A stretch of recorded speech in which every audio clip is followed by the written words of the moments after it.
Blue Ridge Mountains, North Carolina, 1891. A time when a single decision could mean the difference between life and death, when the wilderness could be both sanctuary and executioner. For Sarah Mitchell, the rugged slopes of the Appalachians represented her last desperate chance, a place to hide, to protect, to survive when everything else had been violently torn away. The bitter wind cut through the trees like a knife as Sarah guided her children higher up the rocky path. 10-year-old Joshua trudged silently beside her, his young face already hardened by witnessing horrors no child should ever see. 7-year-old Emma clung to her mother's hand, her small legs struggling with each step up the increasingly steep terrain. 3 days had passed since they'd fled the smoldering remains of Willow Creek. 3 days of constant movement, minimal rest, and the gnawing fear that Harlan Blackwood's men might appear at any moment on the trail behind them. "How much further, Mama?" Emma whispered, her voice barely audible above the moaning wind. The child had learned quickly that survival meant silence, that even innocent questions could only be asked in hushed tones. "Not far now, sweet pea," Sarah replied, though in truth she couldn't be certain. Her late husband Michael had once spoken of caves in this section of the mountains, places where early settlers had sheltered during conflicts with native tribes, places where a woman and 2 children might disappear from the world until danger passed. If they existed, if she could find them before nightfall, before the threatening snow clouds overhead delivered their burden. Before we jump back in, tell us where you're tuning in from, and if this story touches you, make sure you're subscribed, because tomorrow I've saved something extra special for you. The first flakes began to fall as the small family rounded a bend in the ancient deer trail. Joshua spotted it first, a dark opening in the rock face, partially obscured by a tangle of winter bear rhododendron. Not the grand entrance to a spacious cavern that Sarah had envisioned, but a narrow fissure that might, if they were extraordinarily lucky, lead to something more substantial within. "There, Mama," the boy pointed, his voice betraying a hint of hope for the first time in days. Could that be it? Sarah adjusted the heavy pack on her shoulders, all they had left in the world after Blackwood's raid. Food for perhaps a week. If strictly rationed, a few cooking implements, blankets, her husband's hunting knife, a small hatchet, and the pistol with 6 precious bullets that she prayed she would never need to use. "Let's find out," she said, summoning a reassuring smile that belied her exhaustion.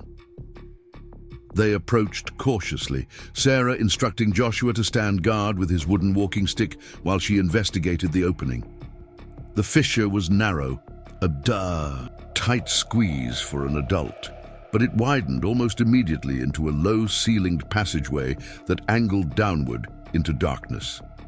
"Wait here," she told the children, striking one of their few precious matches to light the small oil lamp she'd salvaged from their burning cabin. The flame illuminated rough limestone walls that glistened with moisture, a floor worn smooth by centuries of water flow, and most importantly, no sign of recent human presence, no footprints in the soft silt, no remnants of fires, nothing to suggest that anyone had been here in years, perhaps decades.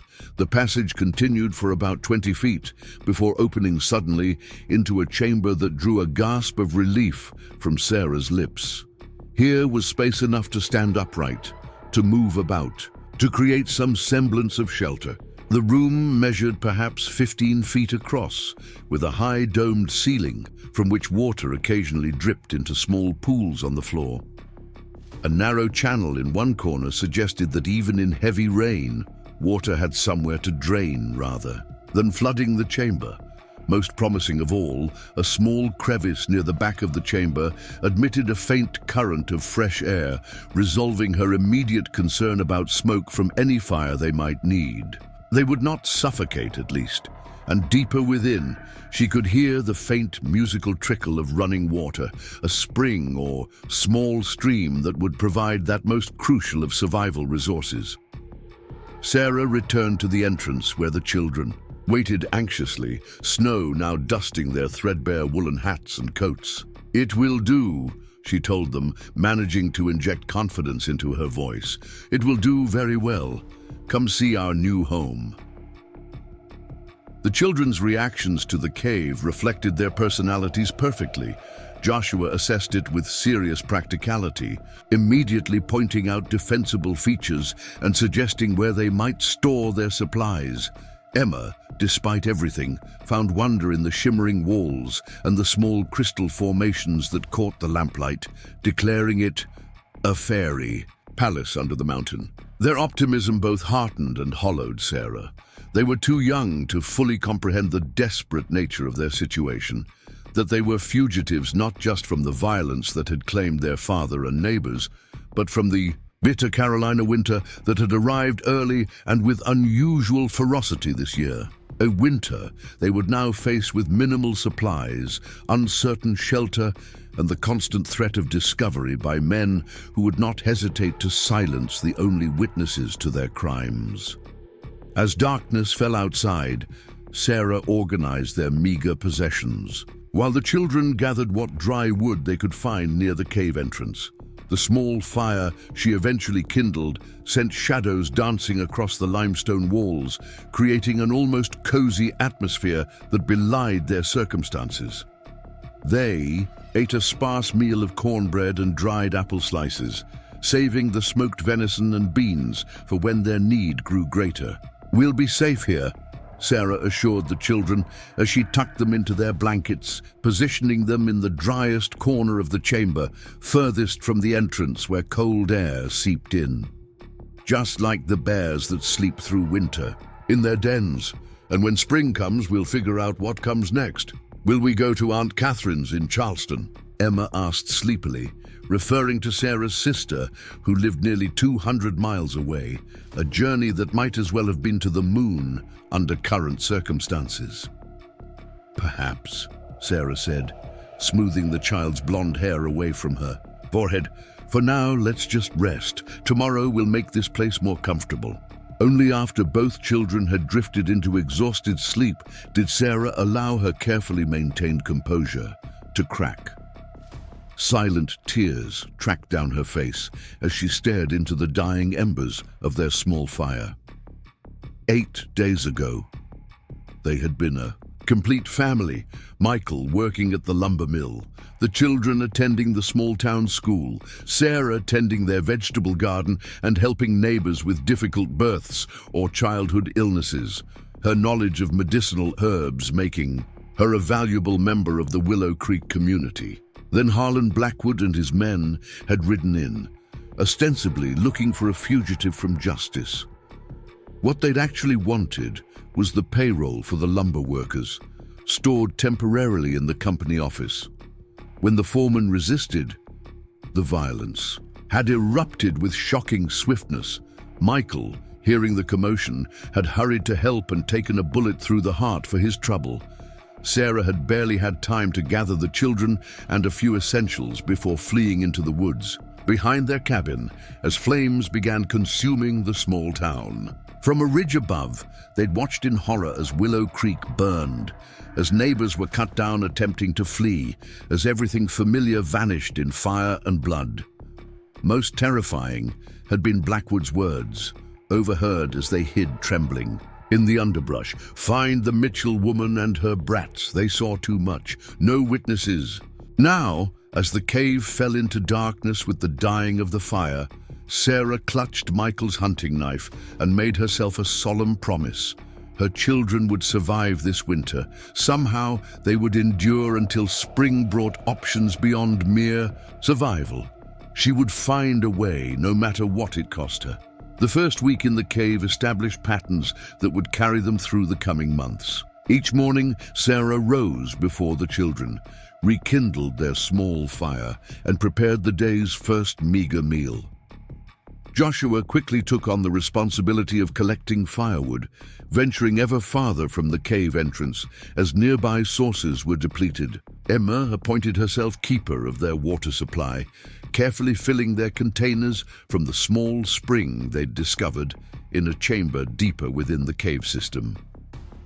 Sarah utilized every skill she'd learned growing up in a family that had often struggled to make ends meet, supplemented by knowledge gained from Michael's Cherokee grandmother, who had taught her which plants remained viable even in winter. On days when the snow temporarily abated, she foraged for wintergreen, pine needles for tea rich in vitamins, and occasionally discovered nuts missed by squirrels and other wildlife.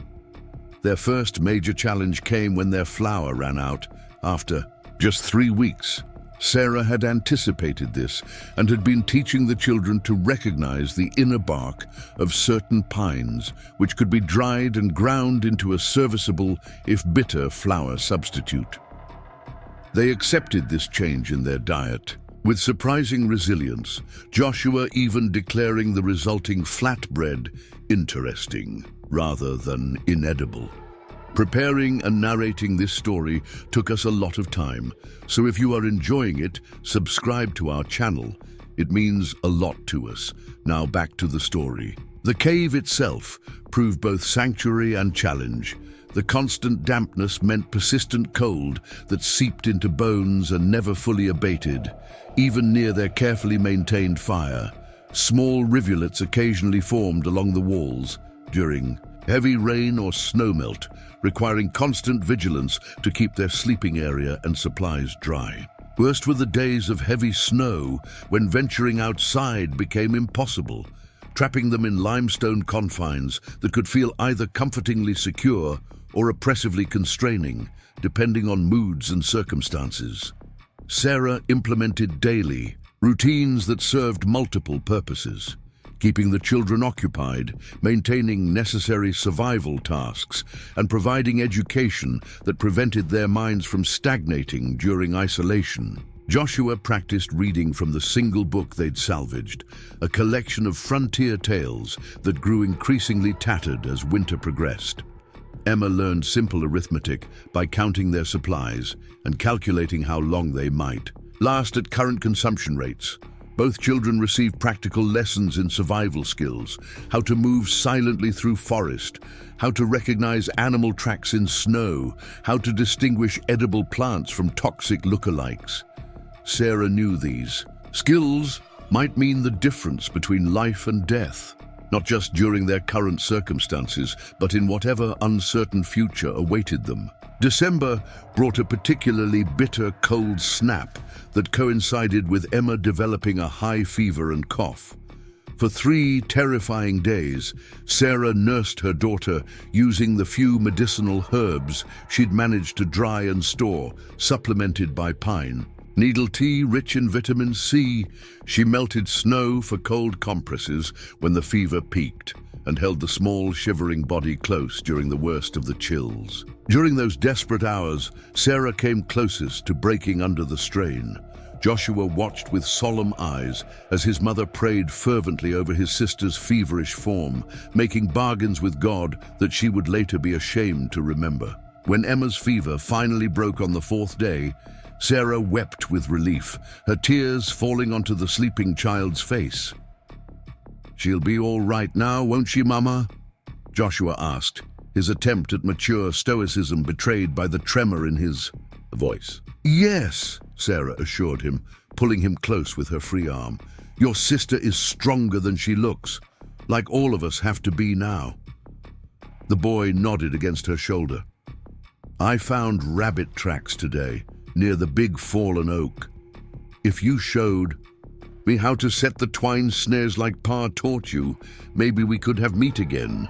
His practical suggestion, so adult in its focus on their needs rather than his fears, nearly undid Sarah completely.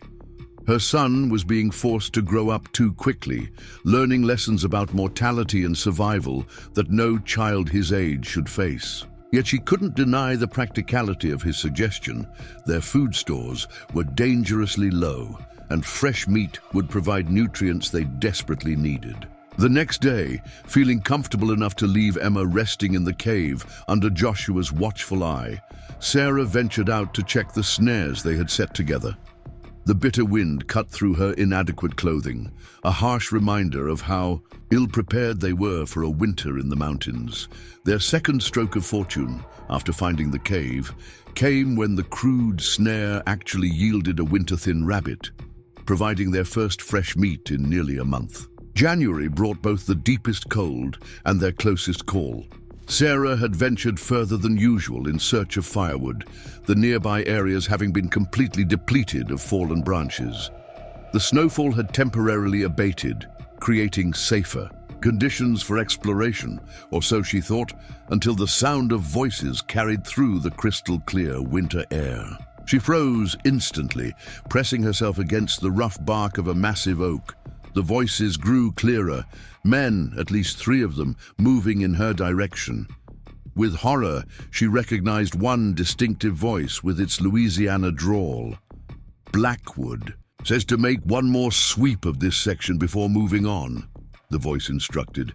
"Those tracks we found yesterday by the creek have to belong to somebody, and there ain't supposed to be nobody living this high up." "Waste of damn time," another voice grumbled. "If it was the Mitchell woman, she and those kids would have frozen to death weeks ago. Nobody survives up here without proper shelter, not in this winter." Sarah remained motionless as the men passed. Within 30 yards of her position, their attention focused on possible tracks in the patchy snow, rather than scanning the tree line where she hid. She counted 4 men total, all armed with rifles, all wearing the distinctive blue kerchiefs that had identified Blackwood's gang during the raid on Willow Creek.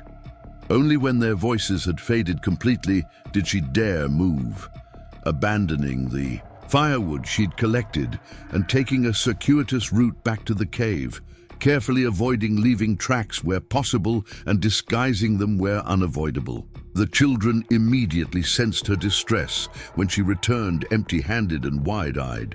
"What is it, Mama?" Joshua asked, already reaching for the small knife he now kept constantly at his belt. A poor weapon, but the only one they could spare for him. "Blackwood's men," she answered honestly, knowing that sugarcoating their situation would only endanger them. "They're searching this area. We need to be especially careful now. No outside fire, no tracks, absolute silence when they might be nearby." The night that followed ranked among the most difficult they'd endured.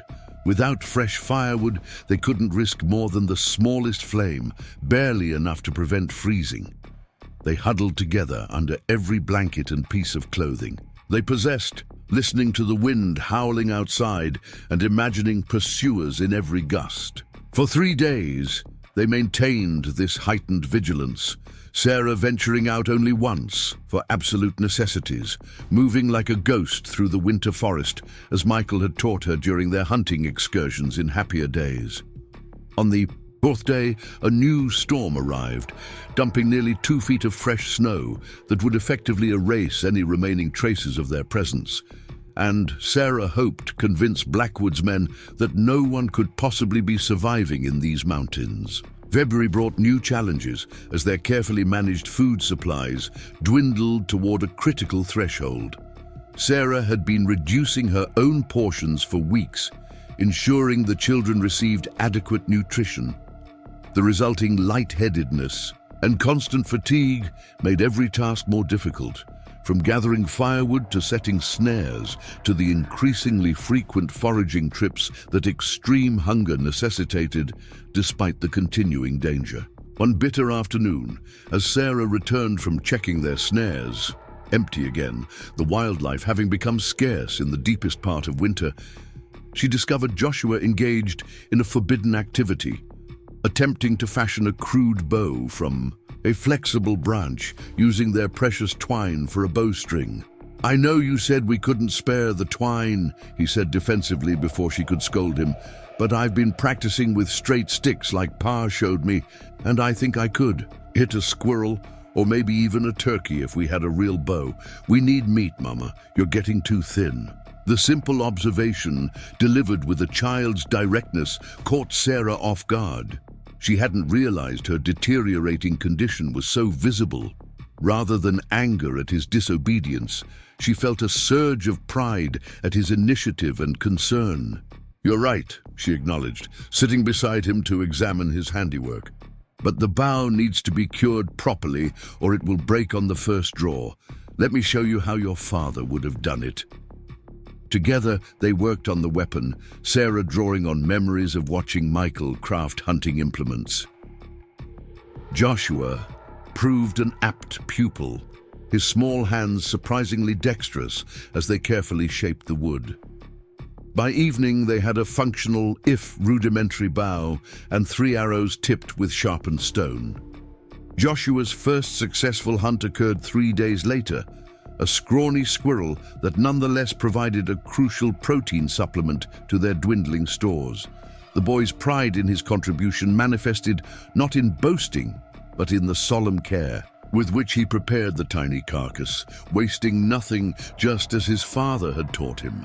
Emma, not to be outdone by her brother, developed her own crucial skill, an almost uncanny ability to locate early spring greens as soon as patches of ground began to appear from under melting snow.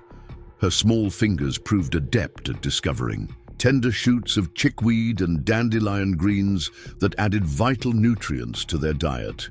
The cave that had initially seemed so alien gradually transformed under their occupation. Small niches in the walls became storage spaces for their few possessions. A flat stone near the fire served as both table and work surface. Beds of dried pine boughs covered with their blankets provided some insulation from the cold ground. Emma even decorated their living space with pretty stones and the occasional winter-blooming witch hazel branch she discovered during supervised excursions outside.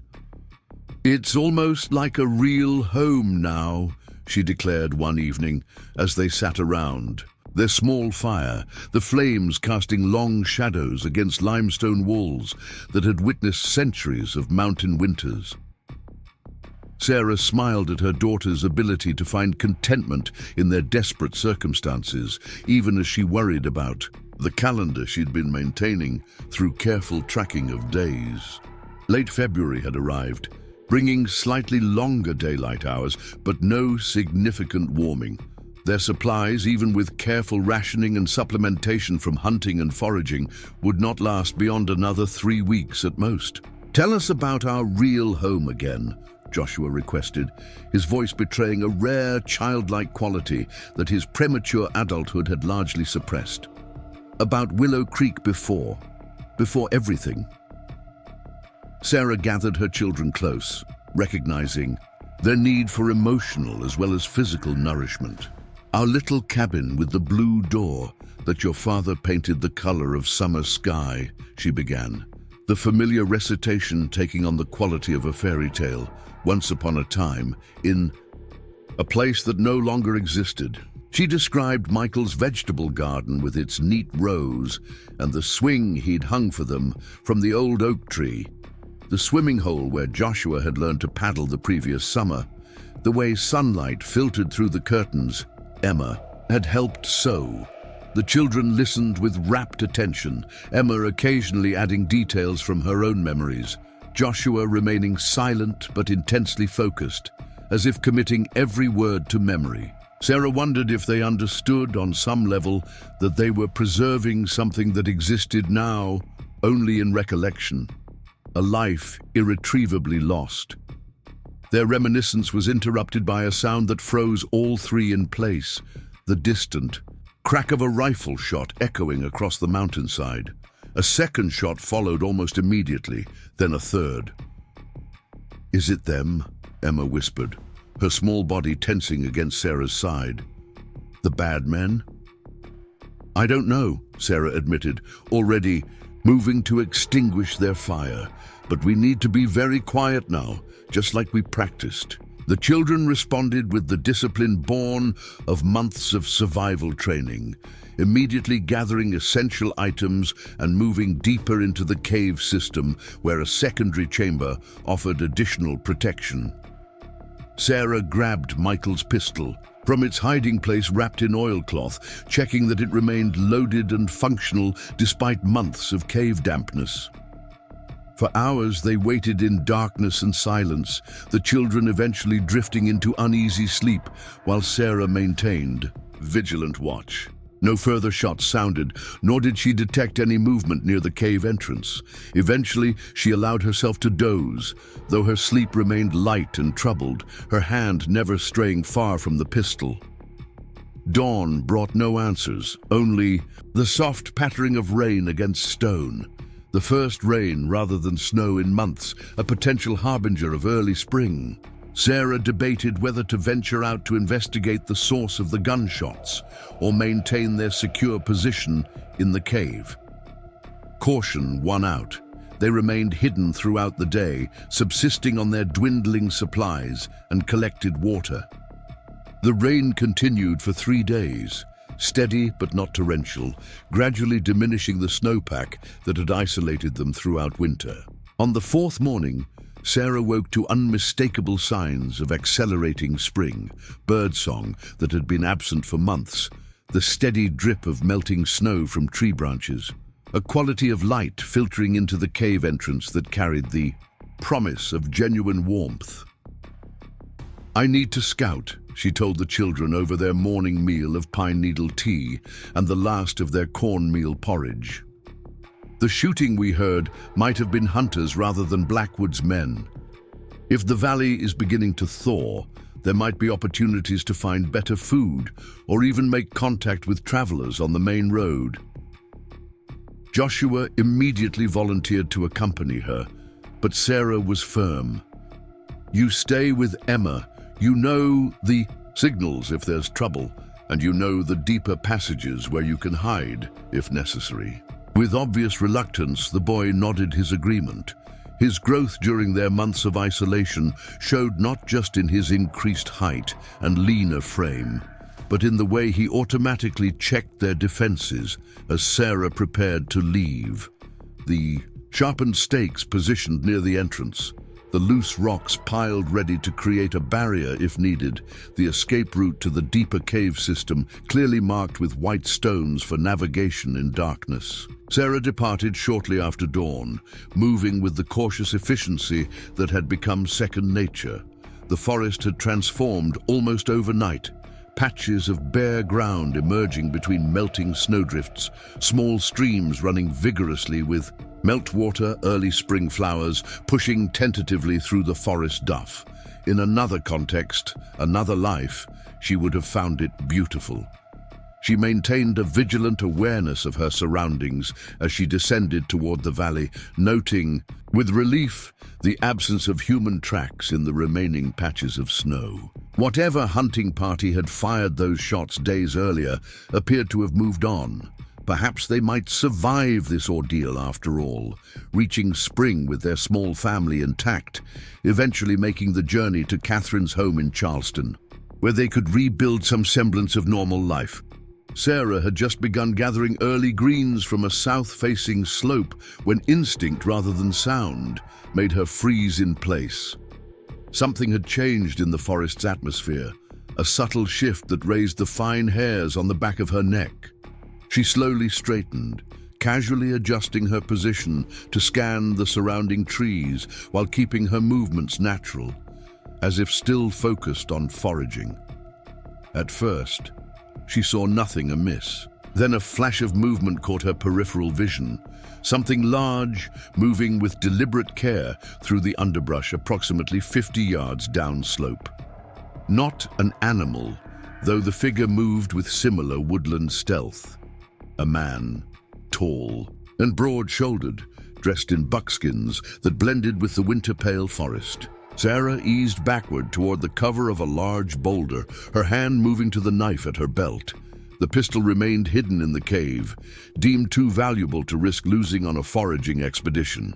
She silently cursed that decision now as the figure continued its careful advance, apparently unaware of her presence, but moving inexorably in her direction. When he passed within 30 feet of her position, partially concealed by a stand of young hemlocks, Sarah caught a clear view of a bearded face, deep-set eyes scanning the forest floor with methodical attention. Not one of Blackwood's men, she had committed each of those faces to memory. This was a stranger, but experience had taught her that strangers represented unknown danger rather than potential salvation. She remained motionless as he continued past her hiding place, noting the rifle slung across his back and the long hunting knife at his belt. He moved like someone intimately familiar with the forest, stopping occasionally to examine something on the ground before continuing his steady progress.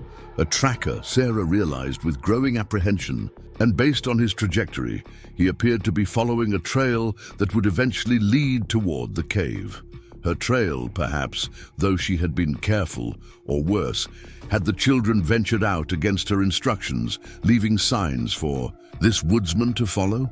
When he had passed beyond immediate sight, Sarah faced an agonizing decision. Attempting to return directly to the cave might lead him straight to her children if he was indeed tracking her family.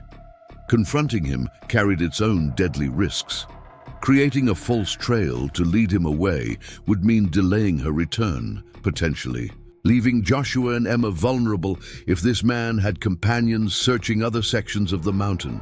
After a moment's desperate calculation, she opted for a fourth alternative, paralleling his course while remaining hidden, attempting to determine his intentions before deciding whether to confront, evade, or eliminate the threat he might pose. Michael's Cherokee grandmother had taught her that understanding one's adversary represented the first step toward surviving an encounter. For nearly an hour, Sarah shadowed the stranger's progress through the awakening spring forest. His behavior confused her.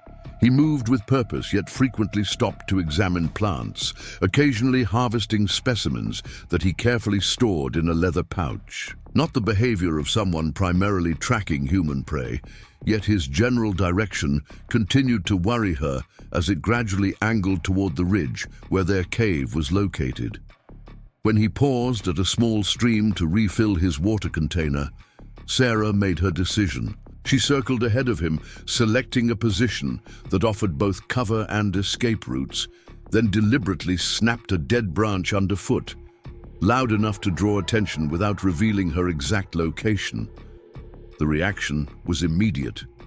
The man dropped into a defensive crouch, rifle smoothly transitioning from his back to ready position in his hands. His gaze swept the surrounding forest with trained precision. "I know you're there," he called, his voice surprisingly gentle, despite the circumstances. "I mean no harm. I'm just gathering spring medicines." Sarah remained silent, evaluating options. The man sighed audibly.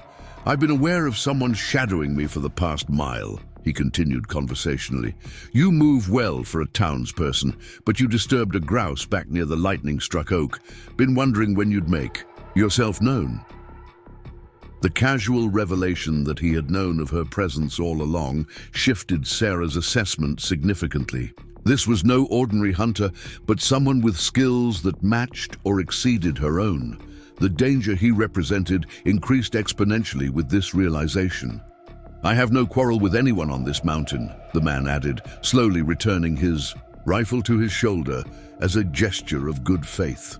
"Name's Daniel Freeman. I trap and hunt these ridges, gather medicines for trading. Been doing so for nigh on 15 years without trouble until recently." The qualifier caught Sarah's attention. "What kind of trouble?" She called from her concealed position, disguising the direction of her voice by speaking toward a rock face that would create echoes. A grim smile touched the man's bearded face. "Smart," he commented, clearly noting the technique. "The kind of trouble that comes with men who pretend to be lawmen, but are nothing but thieves and killers. Men led by a Louisiana snake named Blackwood." The name sent electric fear through Sarah's body, even as it established a potential alignment of interests with this stranger. Still, caution prevailed. Blackwood had proven clever in the past. This could be an elaborate trap. "What business would a mountain man have with Blackwood?" she questioned, subtly shifting position to maintain her advantage. "The murdering kind," Freeman replied, his casual tone belied by the sudden hardness in his eyes. Blackwood's men raided a settlement in the valley 3 months back. My sister Martha taught school there. She wasn't one of the lucky ones. Willow Creek, Sarah breathed, the name escaping before she could censor herself. The man's head turned sharply toward the sound. You were there, he stated, rather than asked. You survived. The conversation had reached a critical juncture. Continue, revealing information to a potential ally, or retreat to protect her remaining secrets. Sarah made the hardest choice of all. She stepped into view, Michael's hunting knife held ready at her side, her eyes never leaving Freeman's face. I survived, she confirmed. My children survived. My husband didn't. Recognition dawned in the mountain man's weathered face. You'd be the Mitchell widow, then? Blackwood's been hunting you all winter. His men were convinced you died in the forest months ago, but he kept insisting you were out here somewhere. Called off the search only 2 weeks past, when one of his lieutenants needed men for another job near Asheville. The information landed like a physical blow. All their suffering, all their careful hiding, had been specifically targeted rather than general caution. Blackwood had hunted them personally, persistently, long after logic suggested they were dead. Why? Sarah demanded, the single word encompassing months of fear and hardship. Why waste so much effort hunting a woman and 2 children? Daniel. Freeman studied her thoughtfully before answering. Word is, you saw something you shouldn't have, something beyond the robbery and killings that everyone already knows about. Something that ties Blackwood to interest he doesn't want connected to his name. The pieces clicked into place with sickening clarity. Sarah had indeed witnessed something beyond the general violence of that terrible day. A brief exchange between Blackwood and a well-dressed gentleman who had arrived as the raid concluded. A gentleman whose face she had recognized from newspapers, a state legislator with banking interests who had visited Willow Creek previously to discuss financing for expanding the lumber operation. How do I know I can trust you? She asked, though the balance of probability had already shifted toward tentative alliance. A man invented as a trap would have been given a more elaborate backstory connecting him to Willow Creek, not the tangential connection of a sister who taught school. You don't, Freeman acknowledged with unexpected frankness. Just as I don't know if I can trust a woman holding a knife on me in the wilderness. Trust's earned over time, not given in moments of need. The honesty of this response, coupled with the fact that he had made no threatening moves despite clearly possessing superior armament, tipped Sarah's decision. I have children hidden nearby, she said carefully. We've been sheltering in a cave system since the massacre. Our supplies are nearly exhausted. Freeman nodded as if this confirmed earlier suspicions. I found signs last week. Small boot prints near the creek that were too careful to belong to a child simply playing. Been watching for more signs since then. He gestured toward his collection pouch. Gathering spring medicines, like I said, but also keeping my eyes open for whoever was living rough on my mountain. Your mountain? Sarah couldn't help the small challenge in her voice. A ghost of a smile touched the man's face. Force of habit from years alone up here. But yes, in a manner of speaking. My cabin's about 4 miles west of here, small but solid, with supplies enough to help a woman and children who've had a harder winter than most.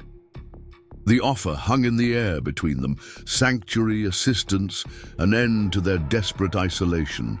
Yet caution still prevailed in Sarah's heart. And what would you want in return for this help, Mr. Freeman? His expression sobered immediately. Information, he replied simply. Everything you know about Blackwood, his men, his operation. I've spent months tracking them, learning their movements, but I'm missing crucial pieces. I believe you have those pieces. You're hunting him, Sarah stated flatly, planning to kill him. Justice comes in many forms on the frontier, Mrs. Mitchell. Some involve courtrooms and judges. Others are more direct. The moral complexity of aligning herself with a man planning what amounted to vigilante justice gave Sarah pause, yet she could not deny the practical reality. No conventional law enforcement had managed to capture Blackwood despite months of depredation across 3 counties. Nor could she pretend that she herself hadn't contemplated similar justice during the darkest nights of their winter hiding. "I need to think," she said finally, "and I need to check on my children." Freeman nodded acceptance of these priorities. "I'll make camp here," he offered. "If you decide to accept my help, return before nightfall. I'll have food waiting, fresh rabbit stew that will taste a fair sight better than whatever you've been surviving on this winter." The temptation of proper food for her children nearly undid Sarah's composure. "If I don't return?" she asked, maintaining the practiced neutrality that had become her shield. "Then I'll respect your decision and leave supplies at this spot tomorrow at dawn," he answered without hesitation. "Food, medicine, ammunition if you need it. Enough to help you reach the next town when you're ready. I'm not in the business of forcing help on those who don't want it." The unexpected generosity of this alternative offer convinced Sarah more thoroughly than any argument might have.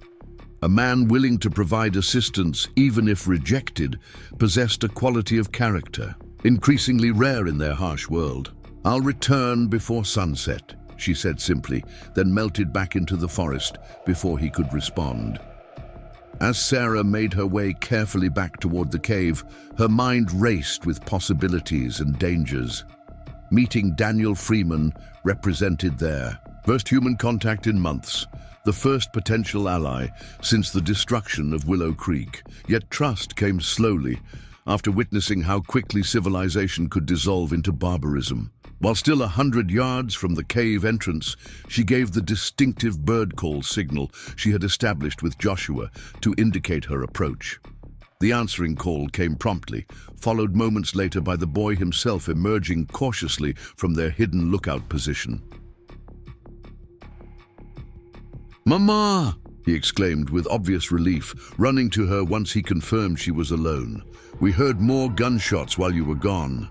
Emma was scared, but I kept watch just like you showed me." "You did exactly right," Sarah assured him, embracing him briefly before continuing toward the cave where Emma waited. The reunion with her daughter was equally emotional, the child clinging to her with unusual intensity. Over a meager meal of pine needle tea and the early greens she had managed to gather, Sarah carefully explained her encounter with Daniel Freeman. The children listened with rapt attention, their isolation having been so complete that the mere mention of another friendly human seemed almost mythical. "Is he nice, Mama?" Emma asked, her concept of safety still rooted in such simple evaluations despite all they had endured. "He seems..." Sarah searched for the right description. "Honorable, but we need to be certain before we trust him completely." Joshua, as always, focused on practical concerns. "Does he have food, real food?" "He offered us rabbit stew tonight," Sarah confirmed, watching their eyes widen at the prospect. "And he has a cabin with supplies. He's offered to help us." Why would he help strangers?" Joshua asked, the hard-earned suspicion in his young voice simultaneously breaking Sarah's heart and confirming that she had taught him well. "He lost someone at Willow Creek too," she explained, watching understanding dawn in her son's eyes. "His sister, Martha, was the school teacher." "Miss Freeman?" Emma's voice brightened with recognition. "She gave me a book about birds before." Her voice trailed off, the memory of happier times still too raw. This connection, unexpected and poignant, shifted something in Sarah's calculations. The children had known Martha Freeman, had experienced her kindness firsthand. It provided a tangible link to the stranger who offered help, one that couldn't have been fabricated as part of an elaborate trap. "I think we should trust him, Mama," Joshua said with surprising decisiveness. "We need help, and spring's only just starting. It'll be weeks before we could make it to Aunt Catherine's on our own." Sarah studied her children, noting the hollowness in their cheeks despite her best efforts. the way their clothes hung from diminished frames, the shadows beneath their eyes that spoke of more than physical deprivation. The harsh winter had taken its toll in ways that went beyond simple hunger. "We'll go meet him together," she decided finally. "All of us. If anything seems wrong, we return to the cave immediately. We still have supplies enough for another week, if necessary." The children's preparation for departure revealed how thoroughly wilderness living had transformed them. Emma carefully gathered their few treasured possessions, a lock of her father's hair wrapped in a handkerchief, a small wooden bird he had carved for her birthday, a pretty stone from the cave that had caught her fancy. Joshua methodically checked his crude bow and remaining arrows, packed the fire-starting materials, and filled their water containers for the journey. Sarah found herself dividing their belongings into two categories: those they would carry to this meeting, and those they would leave cached in the cave as insurance against potential betrayal. The pistol and remaining ammunition went into her deep pocket. The last of their food was distributed into individual packets, so each would have emergency rations if they became separated. The cave had taught them to anticipate disaster as the natural order of things. As they prepared to leave their stone sanctuary, Emma paused at the entrance, placing one small hand against the limestone wall in a gesture almost like gratitude. "Goodbye, cave," she whispered. "Thank you for keeping us safe." The simple ceremony threatened to unravel Sarah's carefully maintained composure. This rough cavern had indeed preserved their lives through circumstances that should have proven fatal. Whether they ever returned or not, it deserved acknowledgement for the shelter it had provided when nothing else stood between her children and death. They moved through the forest with the unconscious stealth that months of survival had ingrained, following the route Sarah had memorized earlier. Joshua ranged slightly ahead, employing the scouting techniques she had taught him, while Emma stayed close by her side. The forest itself seemed to be awakening around them. More birdsong than they had heard in months, the occasional rustle of small animals in the underbrush. Even the scent of the air carried hints of growth and renewal rather than the sterile purity of deep winter. When they approached the arranged meeting place, Sarah signaled for a halt, surveying the small clearing carefully before proceeding. Daniel Freeman sat beside a modest fire, over which a small pot bubbled promisingly, releasing savory aromas that made saliva flood Sarah's parched mouth. He looked up immediately at their approach, though she had made certain they moved silently. "Good instincts," he commented approvingly. "But the chickadees always warn when someone's coming. They get quieter, more cautious." Sarah nodded, acknowledging the wilderness wisdom. The small birds were indeed reliable sentinels for those who knew how to interpret their behavior. "You brought your young ones," Freeman observed, his gaze taking in Joshua's protective stance and Emma's shy half-concealment behind her mother. "I'm honored by the trust that represents." "We've made no decisions yet," Sarah cautioned, maintaining a careful distance from the campfire despite its inviting warmth. "My children needed to see you for themselves." Freeman accepted this with a nod, then addressed the children directly. "I knew your teacher, Miss Martha," he told them, his deep voice gentling. "She wrote to me about her students, mentioned a bright young girl who loved bird drawings and a serious boy who asked excellent questions about tracking animals." His gaze moved from Emma to Joshua. "I believe she was speaking of you two. The personal details, impossible to know unless he truly had been Martha Freeman's brother, further validated his story." Sarah felt some of her tension ease, though vigilance remained her default state after months of constant danger. "The stew is nearly ready," Freeman continued conversationally, as if hosting nervous guests was an everyday occurrence in his wilderness existence. "Nothing fancy, rabbit with wild onions and the first ramps of spring, but it's hot and nourishing." As if responding to a signal, Emma's stomach growled audibly. The small, involuntary sound broke the remaining tension, bringing a fleeting smile to Freeman's weathered face. "Sounds like someone's ready for supper," he observed without mockery. "Please join me, we can talk while we eat." After a moment's hesitation, Sarah gave a slight nod, and the three of them approached the fire. Freeman produced battered tin, bowls from his pack, ladling generous portions for the children first, then Sarah before serving himself. The simple courtesy didn't escape her notice. The first taste of proper food in months proved almost overwhelming. The rich broth, the tender meat, the subtle flavors of wild herbs, all created a sensory experience that brought unexpected tears to Sarah's eyes.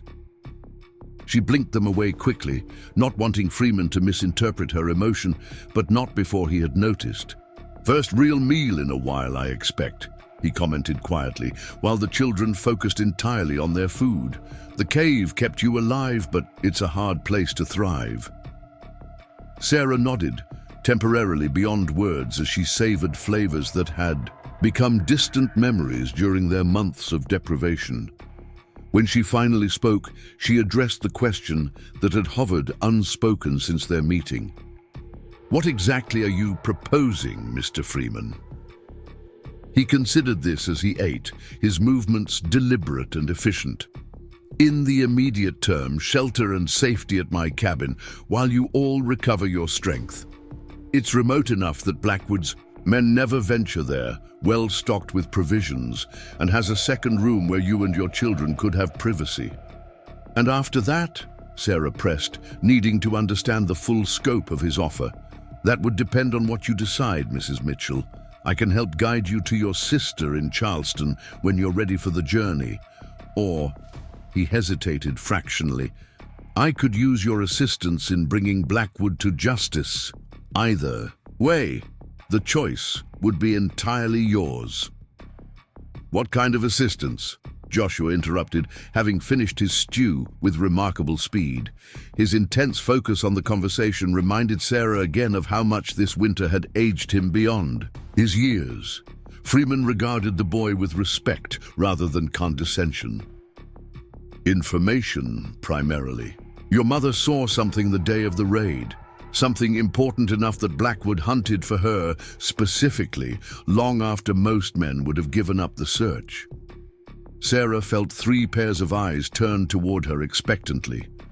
She had never shared this particular detail with the children, wanting to protect them from the additional burden of knowledge that made them targets. "There was a man with Blackwood," she confirmed reluctantly, "after the shooting stopped. Well-dressed, city, clothes. They spoke briefly and money changed hands, a significant amount. Did you recognize him?" Freeman asked, watching her intently. "State Representative James Holloway," Sarah said, the name still bitter on her tongue after months of silence. He'd visited Willow Creek twice before to discuss expanding the lumber operation. Said it would bring prosperity to the entire valley. Freeman nodded slowly, as if her revelation confirmed his own suspicions. "Holloway chairs the Committee on Territorial Development, controls which lands get opened for settlement, where railroads receive permission to build, which mining claims receive government protection, and which obstacles need removal," Sarah added grimly, the full implications becoming clearer. "Willow Creek stood in the way of something valuable, something worth eliminating an entire settlement for." "The railroad survey," Joshua said, suddenly his young face tight with concentration. "Pa talked about it, men with instruments measuring distances, marking maps. He said they were planning a new route through the valley, but it would cut through our town." Sarah stared at her, son in astonishment. Such matters had been discussed by the adults, but she hadn't realized Joshua had absorbed these details or understood their significance. "Smart lad," Freeman commented. "The Charlotte-Asheville connector. Whoever controls the route controls access to the Western Territories, worth millions to the right investors." He poked the fire thoughtfully. "And if those investors needed to eliminate witnesses to their arrangement with an outlaw gang, they'd hunt us to the ends of the earth," Sarah finished quietly. A heavy silence settled over the small camp as the implications sank in.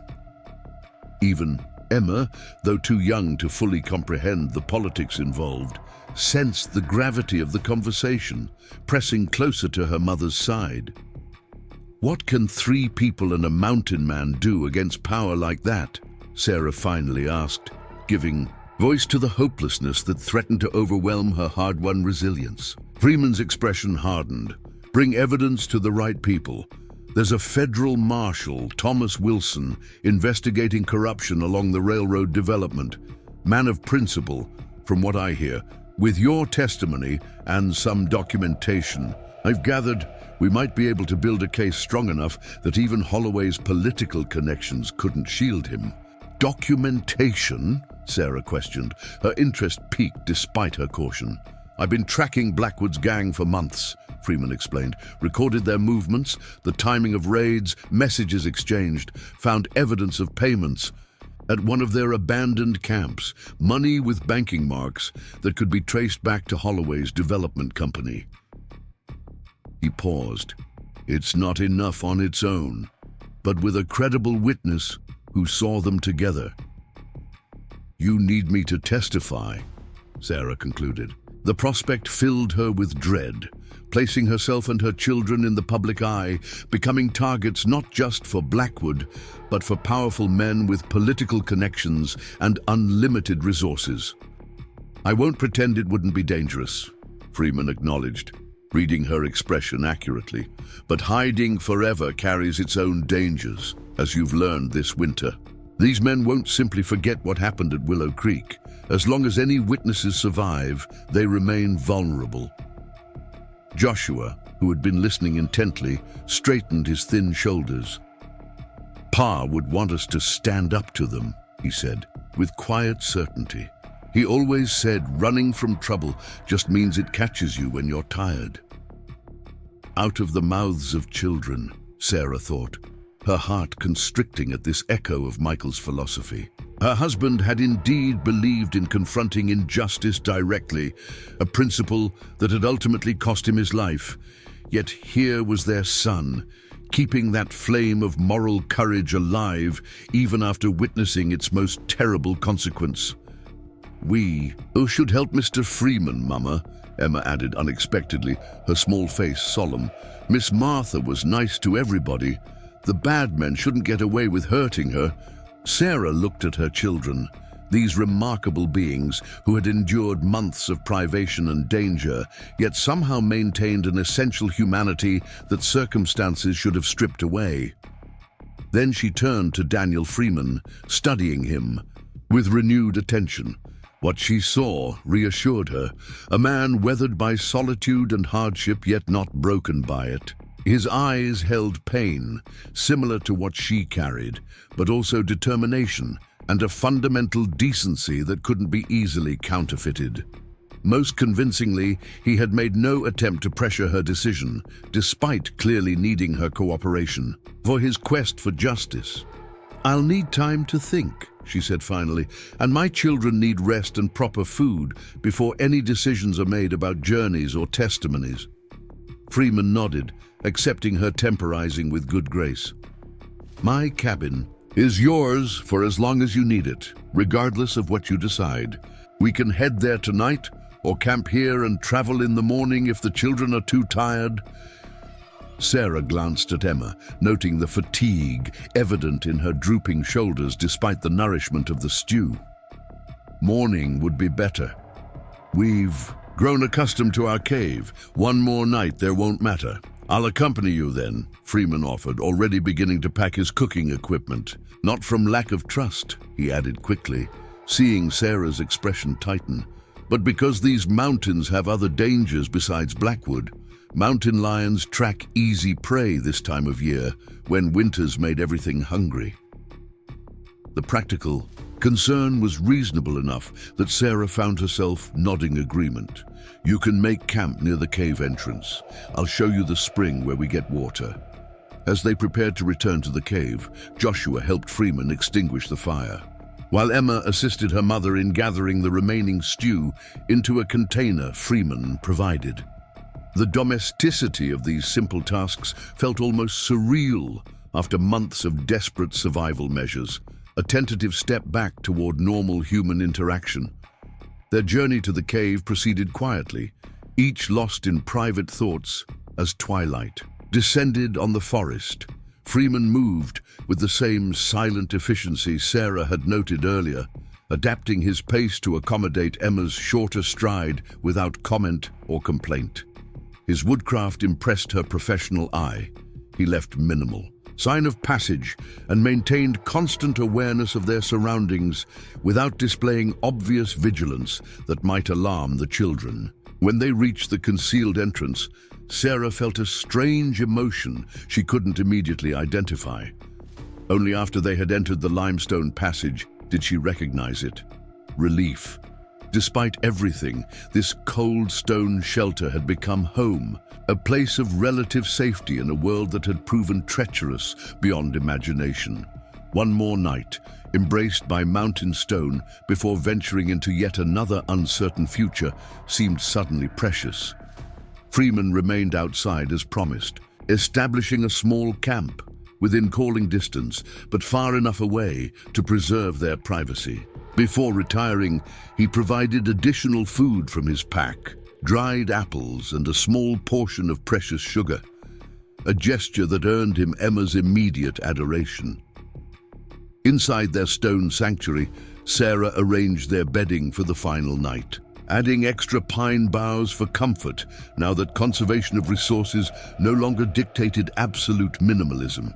As the children settled into sleep more easily than usual, their bellies full of real food, for the first time in months, she found herself conducting a silent inventory of their cave existence. They had entered as desperate fugitives bearing physical and emotional wounds still raw from witnessing unimaginable violence. They departed changed in fundamental ways, hardened in some respects, yet with core humanity intact, despite circumstances that might reasonably have extinguished it. Sarah wondered if Daniel Freeman recognized the transformation they had undergone, if he saw beyond the obvious physical deprivation to the deeper metamorphosis wrought by months of wilderness isolation. Her musings were interrupted by Emma's drowsy voice from her bed of pine needles. "Mama, will Mr. Freeman's cabin have real beds?" "I expect so, sweet pea," Sarah answered softly, "and probably a fireplace big enough to heat a kettle for proper baths." "With soap?" the child asked. This simple luxury, apparently the pinnacle of imagined comfort. "Almost certainly," Sarah assured her, smoothing back her hair in the familiar gesture that had comforted them both throughout the long winter. "Then I'm glad we're going," Emma decided, already drifting towards sleep. "But I'll miss our cave. It kept us safe when we needed it." "Yes," Sarah agreed, emotion thickening her voice. It did exactly that. When both children had fallen deeply asleep, Sarah allowed herself a rare moment of quiet weeping, not from sorrow, but from the complex relief of having survived against impossible odds, of having kept her children alive through a winter that should have claimed them, of finding unexpected alliance when she had resigned herself to complete isolation. The tears fell silently, a private ceremony marking the transition from one phase of their journey to another.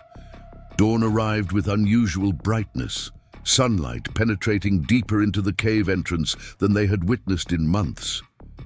Sarah woke to find Joshua already up, organizing their belongings with methodical care. "I've been thinking, Mama," he said without preamble. "We should mark this place somehow in case we ever need to find it again."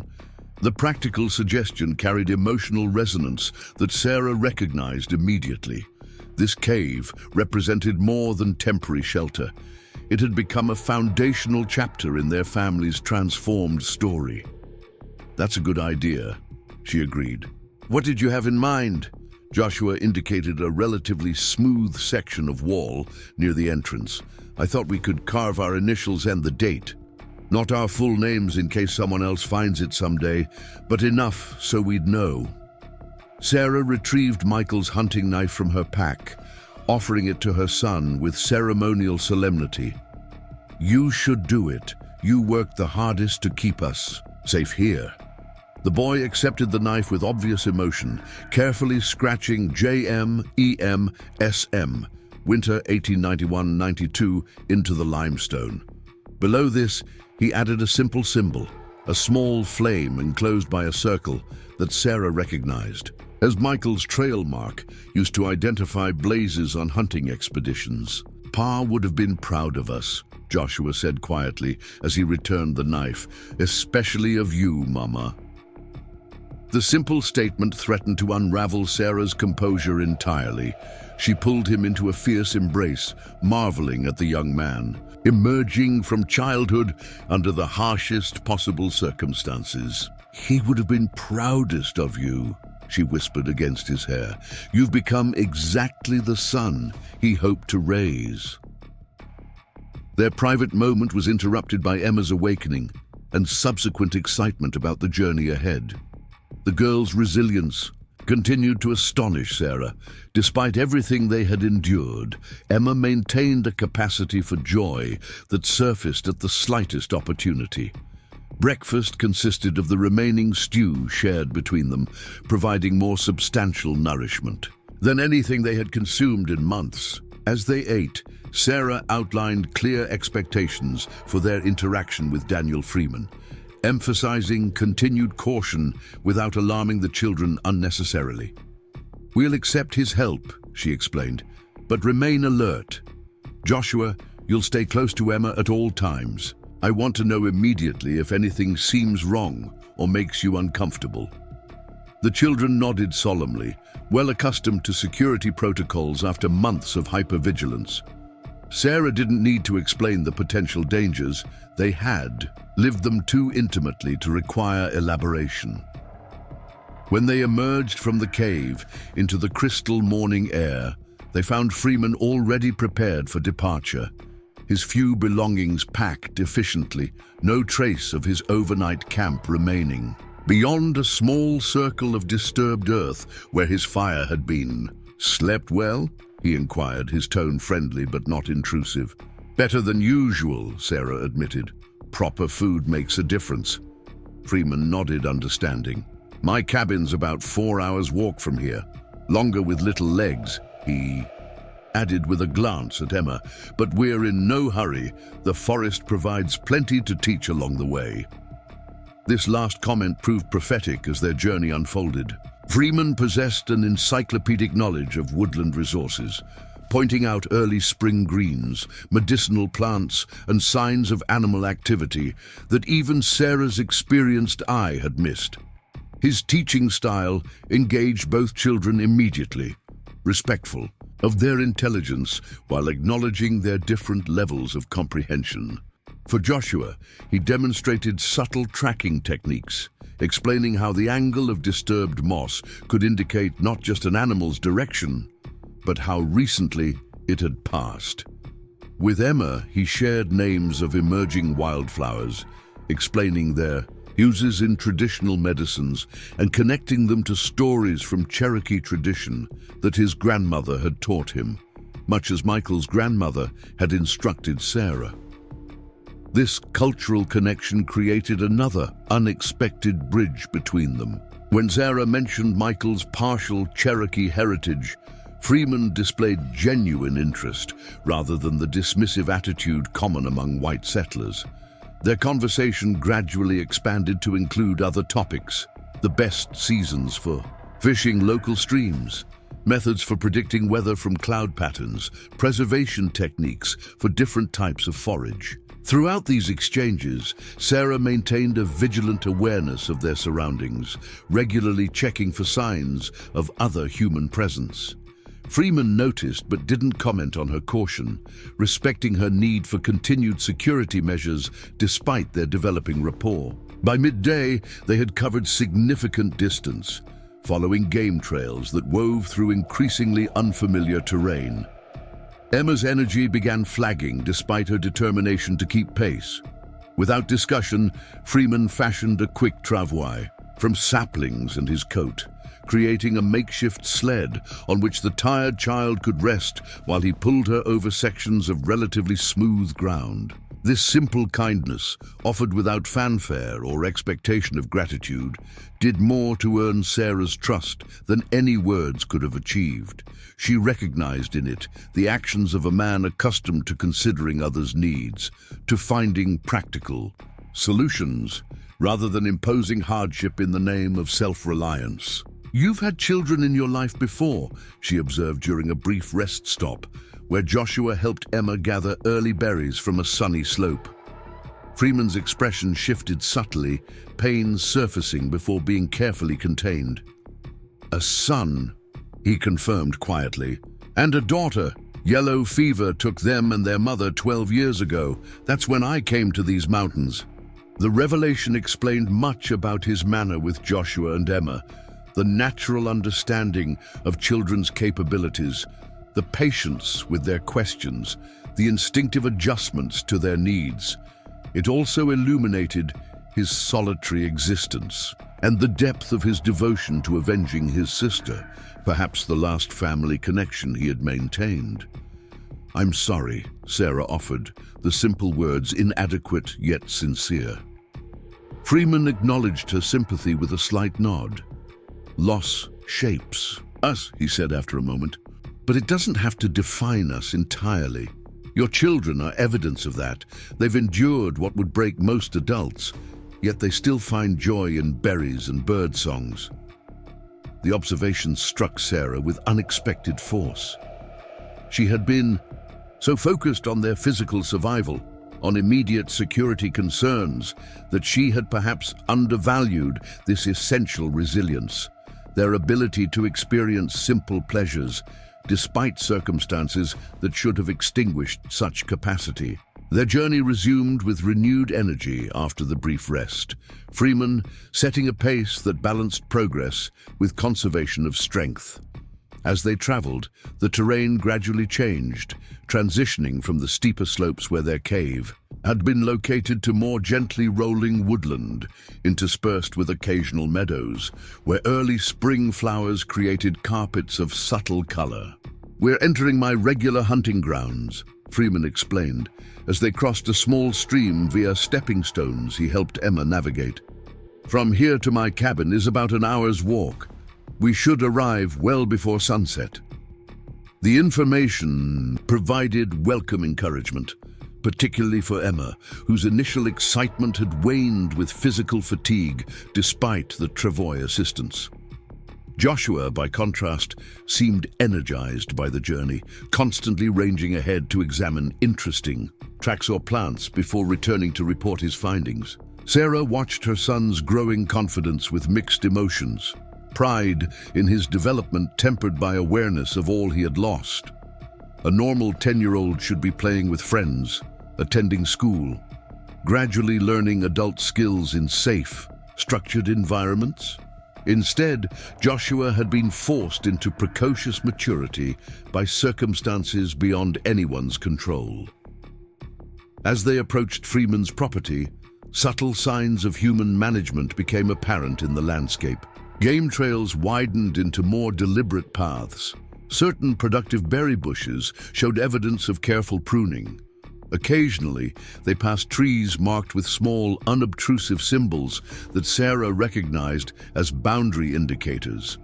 Pa used marks. "Like that," Joshua observed, pointing to a small carving on a massive oak, "to remember good hunting spots."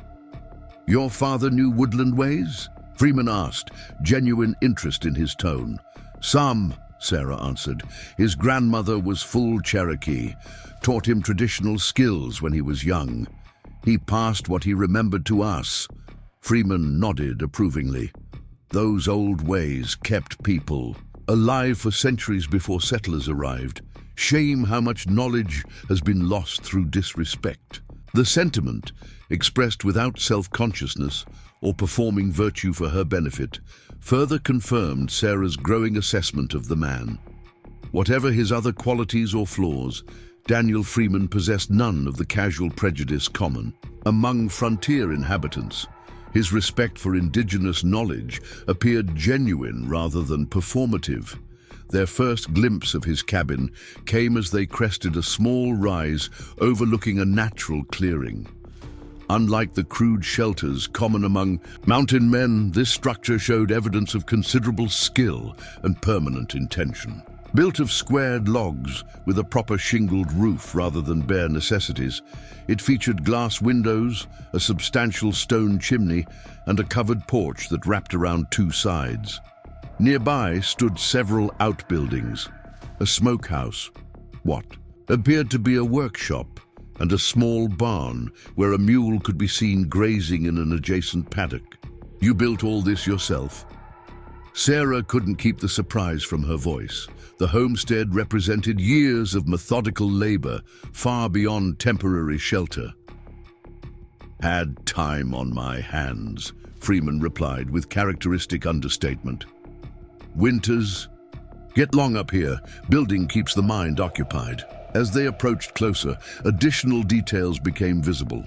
A fenced garden plot prepared for spring planting, fruit trees arranged in neat rows rather than haphazard placement, a root cellar dug into a nearby hillside. Everything spoke of careful planning and long-term investment rather than the improvised existence Sarah had expected from a solitary mountain dweller. Emma, revitalized by the sight of actual civilization, wiggled off the travois and ran ahead to inspect a small flock of chickens pecking in a side yard. "Mama, look. Real chickens. Do they lay eggs every day?" "Most days," Freeman confirmed, smiling at her enthusiasm. "You can help collect them in the mornings if you'd like." The simple offer of normal chores, activities connecting to their pre-massacre life, nearly undid Sarah's composure.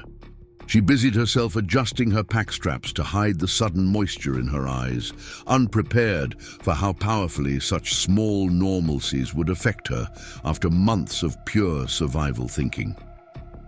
They crossed the clearing to the cabin's front door, which Freeman opened with a simple wooden latch rather than a lock.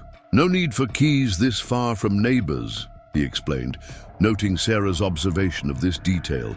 "Besides, anyone desperate enough to trek this deep into the mountains for shelter is probably in genuine need." The cabin's interior revealed the same attention to detail evident in its exterior construction. A large main room, combined kitchen and living areas, centered around a substantial riverstone fireplace.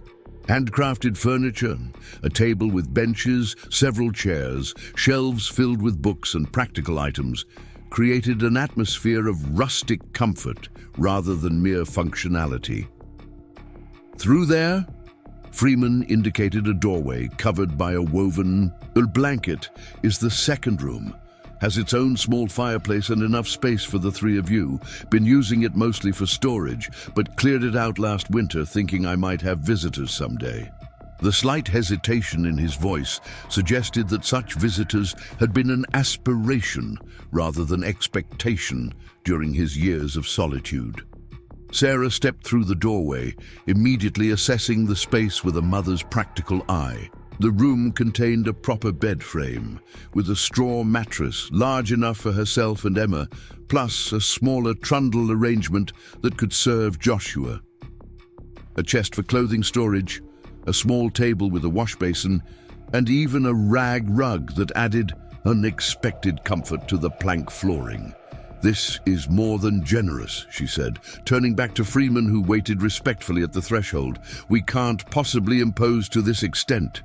"Not imposition if it's freely offered," he countered. "Besides, having young ones around might be good for this old place. Gets too quiet sometimes." The children had already begun exploring their new surroundings with undisguised wonder. Emma marveled at simple amenities like the indoor pump that brought water directly to the kitchen sink, while Joshua examined the craftsmanship of various tools displayed on the walls with obvious appreciation.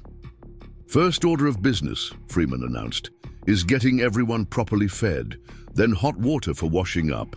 After that, you all should rest. Decisions about what comes next can wait until you've had time to recover your strength. The practical prioritization of basic needs matched Sarah's own thinking so precisely that she found herself nodding agreement before conscious thought intervened. After months of being solely responsible for every decision, every assessment of risk and resource, the prospect of shared burden, however temporary, offered unexpected relief. Freeman moved with efficient familiarity around his kitchen, stoking the banked fire in the main hearth to full strength, filling a large copper kettle with water for heating and extracting provisions from a well-organized pantry. Sarah found herself momentarily at a loss, uncertain of her role in this unfamiliar domestic arrangement.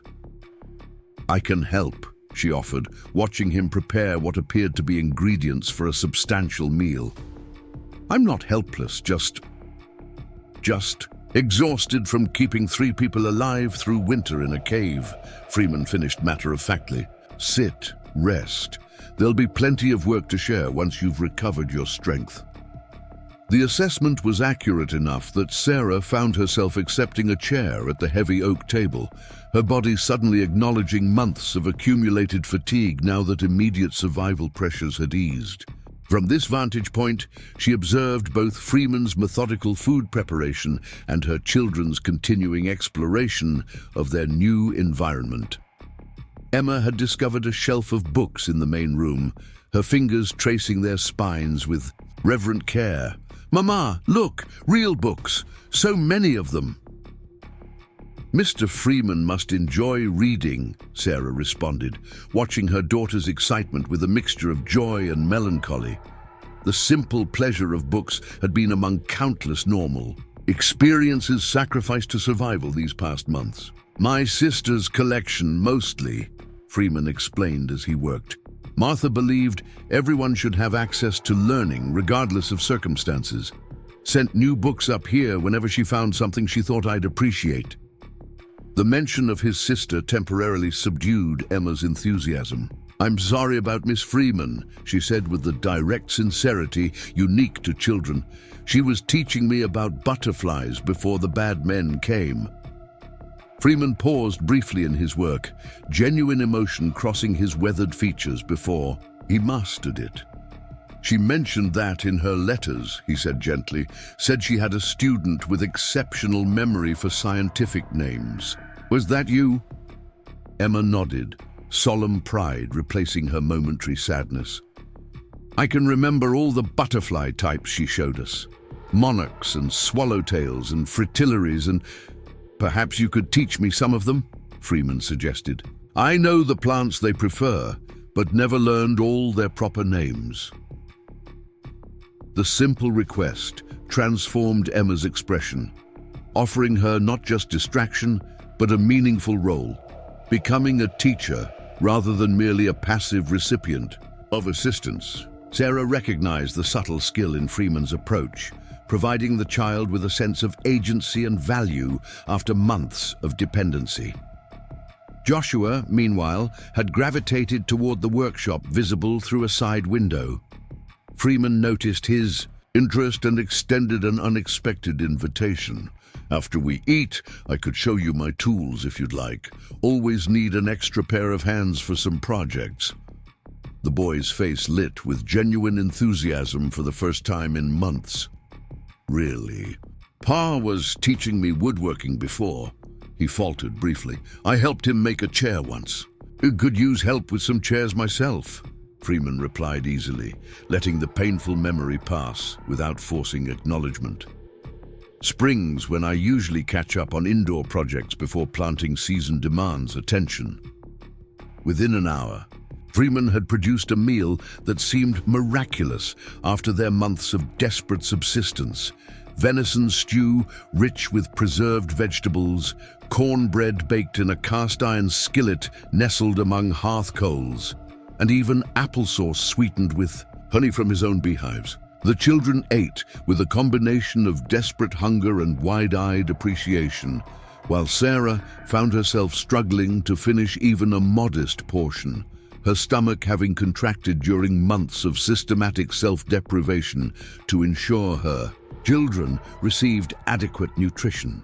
Freeman noted but didn't comment on her difficulty, instead engaging the children with questions about their interests and sharing appropriately modified stories of his own wilderness adventures. The conversation maintained carefully neutral territory, avoiding painful memories while establishing tentative connections. After the meal, Freeman heated additional water for washing.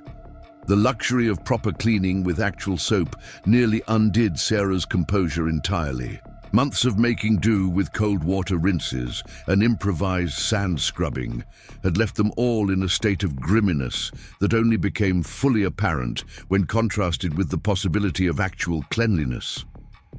She insisted on washing Emma first, then Joshua, before finally allowing herself the indulgence of hot water and lavender-scented soap that Freeman produced from a small store of what must have been precious trading goods. The transformation was both physical and psychological.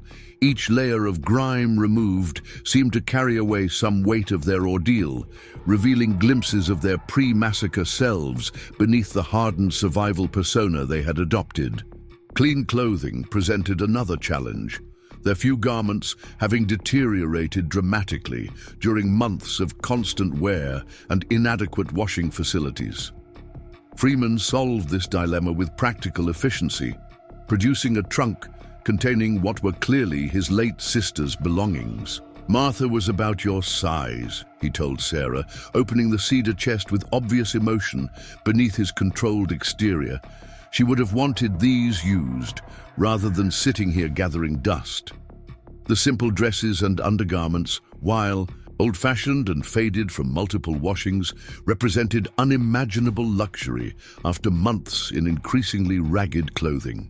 For the children, Freeman modified some of his own smaller items. A flannel shirt became a nightgown for Emma, with strategic cutting and minimal sewing, while Joshua received a proper shirt that required only rolling up the sleeves to fit his thinner frame. "Tomorrow we can see about proper alterations," Freeman promised, noting Sarah's obvious discomfort at accepting such extensive charity.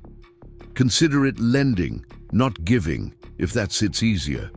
You can replace things when circumstances allow." By evening, the transformation was remarkable. Bathed, dressed in clean clothing, and properly fed for the first time in months, even the children's faces seemed to have shed some of the pinched vigilance that had become their habitual expression. Emma fell asleep almost immediately after dinner, her small body finally surrendering to accumulated fatigue now that constant survival stress had temporarily abated. Joshua lasted somewhat longer, his conversation with Freeman about various woodworking techniques gradually slowing as exhaustion claimed him despite his determined interest. When his responses became mumbled and his eyelids drooped persistently, Sarah gently guided him to the trundle bed in their room, where he fell asleep almost before his head touched the pillow. Left alone with Freeman in the main room, Sarah found herself simultaneously grateful for his assistance and uncomfortably aware of her vulnerability. Years of marriage had accustomed her to Michael's presence, and the months in the cave had established a new normal of constant vigilance, tempered only by the innocent company of her children. This quiet evening interaction with an adult male stranger, however well-intentioned, awakened both social awkwardness and ingrained caution. Freeman seemed to sense her discomfort, maintaining a respectful distance as he stoked the fire and arranged his own sleeping area on a pallet near the main hearth. "You should rest," he suggested, his tone carefully neutral. "Your body needs recovery as much as your children's. We can discuss plans tomorrow after you've had proper sleep." I'm not sure I remember how," Sarah admitted, surprising herself with the candor. "Real sleep, I mean. In the cave, I never fully—" She trailed off, unsure how to explain the perpetual half-wakefulness that had become her normal state, constantly alert for threats that might materialize in the darkness. Freeman nodded, understanding. "Took me nearly a year after coming to these mountains," he acknowledged. "Every snapping twig was a potential threat. Every dream ended with me reaching for a weapon. His matter-of-fact description of vigilance, trauma reassured Sarah more than pitying sympathy might have. The door has a solid bar, he added, gesturing to the heavy wooden beam resting beside the entrance. And I'm a light sleeper. Nothing approaches this cabin without my knowing. The practical assurance, coupled with bone-deep exhaustion, finally convinced Sarah to retire to the room she shared with her children. The actual bed, with a proper straw mattress covered by clean linens, felt almost uncomfortably soft after months of sleeping on cave floors padded only by pine boughs. She found herself curling protectively around Emma's small form from ingrained habit, one arm automatically reaching to confirm Joshua's presence on the nearby trundle. Despite her expectations of continued hypervigilance, sleep claimed her with surprising swiftness. For the first time in months, Sarah Mitchell drifted into genuinely restorative rest, her subconscious finally accepting that immediate survival was not entirely dependent on her alertness. Dawn arrived with unfamiliar sensations, sunlight filtering through actual glass windows, the scent of coffee brewing, the distant crowing of a rooster rather than the dripping of cave moisture or the howling of winter wind. Sarah woke disoriented, momentary panic seizing her until memory reasserted itself. Not the cave, Freeman's cabin, relative safety. She found Emma's side of the bed empty, instant alarm fading when she heard the child's distinctive giggle from the main room. Joshua, predictably, had also risen before her. The realization that she had slept deeply enough to remain unaware of their movements represented both blessing and concern. Welcome restoration balanced against maternal protectiveness that had kept her hyper-aware for months. After washing at the basin with gloriously clean water, Sarah dressed in one of Martha Freeman's simple cotton dresses. The garment hung somewhat loose on her diminished frame, but represented unimaginable luxury after months in increasingly tattered clothing. She secured her hair in a practical braid, taking unexpected pleasure in its clean smoothness, another small restoration of normality after prolonged deprivation. When she emerged into the main room, Sarah discovered a domestic tableau that momentarily stole her breath. Emma sat at the large table, carefully separating freshly collected eggs into a wooden bowl, her small face alight with the pleasure of meaningful contribution. Joshua stood at the hearth beside Freeman, receiving instruction in the proper technique for turning flapjacks cooking on a cast-iron griddle. Freeman noticed her first, acknowledging her presence with a simple nod that somehow conveyed both welcome and respect for her authority over her children. "Your young ones have been helping with breakfast," he explained. "Fine workers, both of them." "Mama, I collected eggs," Emma announced proudly. "All by myself. The red hen tried to peck me, but I was careful like Mr. Freeman showed me."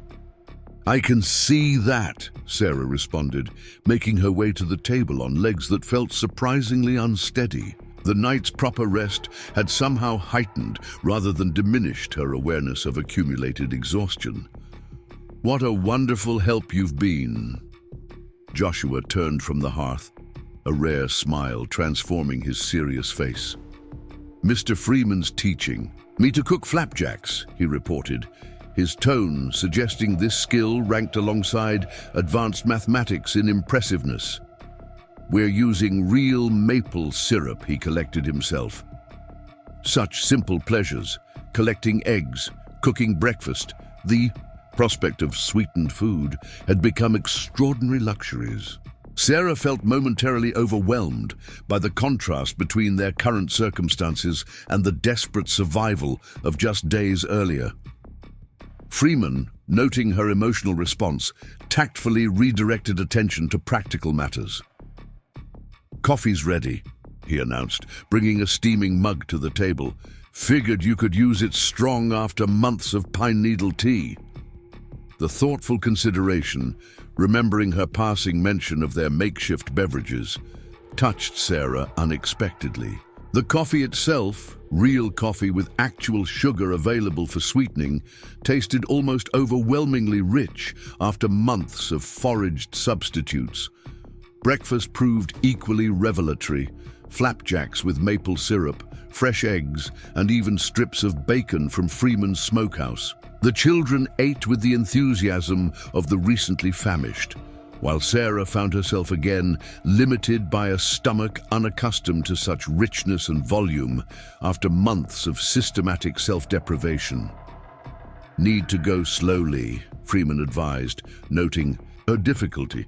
"Body forgets how to manage abundance after long scarcity. Small portions, frequent meals works best." The informed observation suggested personal experience with hunger, adding another piece to Sarah's developing understanding of her unexpected benefactor. Throughout the meal, she found herself studying Freeman with cautious assessment, not merely as potential threat or ally, but as an individual shaped by his own history. What emerged from observation was a man of contradictions. His physical presence embodied frontier ruggedness, tall, weather-hardened, capable of evident self-sufficiency in unforgiving wilderness. Yet his homestead revealed unexpected refinement. Books lining shelves, specialized tools organized with precision, even decorative carvings adorning practical furnishings. His interactions with her children displayed similar complexity, direct and unpatronizing, while remaining gentle and age-appropriate. After breakfast, Freeman outlined practical matters requiring attention. "Weather's holding clear today, good for outdoor tasks. Thought we might salvage what we can from your cave dwelling, anything worth retrieving before spring rains make the path difficult." "There's not much left," Sarah admitted. "We brought most essential items with us." Nevertheless, the suggestion of returning held emotional appeal, properly concluding their cave existence rather than abandoning it to uncertainty. Freeman nodded understanding. "Still might be items with meaning beyond practical value. Memory matters." The simple acknowledgement of emotional needs alongside physical ones further confirmed Sarah's developing assessment of the man's character. Joshua immediately volunteered to accompany the expedition, while Emma showed reluctance to leave the fascinating new environment of the cabin with its chickens, garden preparations, and endless discoveries. Freeman suggested a practical solution. "The garden needs attention if we're to plant soon," he told Emma. "Could use help clearing winter debris while your mother and brother retrieve your belongings. Would you be my assistant gardener today?" The assignment of meaningful responsibility rather than mere distraction transformed Emma's expression. "I can help," she declared seriously. "I know about gardens. Papa let me plant seeds last spring." Sarah hesitated, maternal protectiveness warring with recognition of Freeman's trustworthiness and Emma's need for normal activities after months of enforced caution. "You'll stay within sight of the cabin," she confirmed, directing the question to both Emma and Freeman. "Won't go farther than the chicken coop," Freeman promised, understanding her concern. "And I'll keep my rifle within reach, though Blackwood's men never venture this deep into the mountains." The preparation for their expedition revealed Freeman's methodical approach to wilderness travel. He packed efficiently: water, pemmican for emergency rations, basic medical supplies, while ensuring Joshua received both instruction and responsibility appropriate to his age and abilities.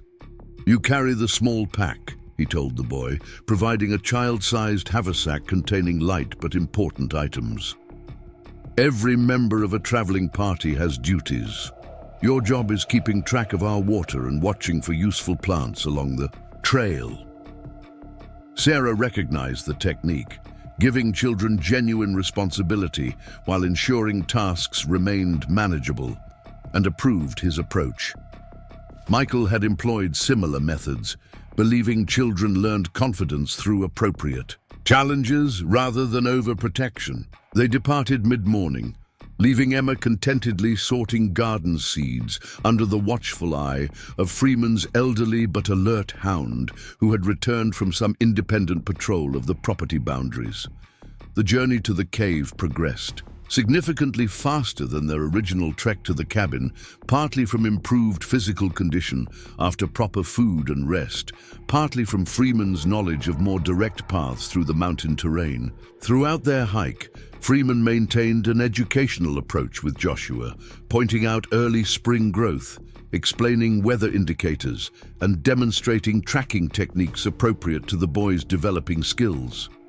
Sarah found herself grateful for this male mentorship, something her son had lost with Michael's death and clearly craved despite his attempts at stoic self-sufficiency. When they reached the ridgeline overlooking their cave sanctuary, Sarah experienced an unexpected surge of emotion. From this elevated perspective, the concealed entrance appeared almost insignificant, a small, unremarkable feature in the vast wilderness landscape. Yet that humble opening had preserved 3 lives through a winter that should have claimed them, its limestone walls providing shelter when all human protection had been violently stripped away. "Doesn't look like much," Freeman observed, reading her expression with surprising accuracy. "But neither does a seed before it grows or an egg before it hatches. Most important things start small." The philosophical observation, delivered without pretension, resonated with Sarah's own reflections.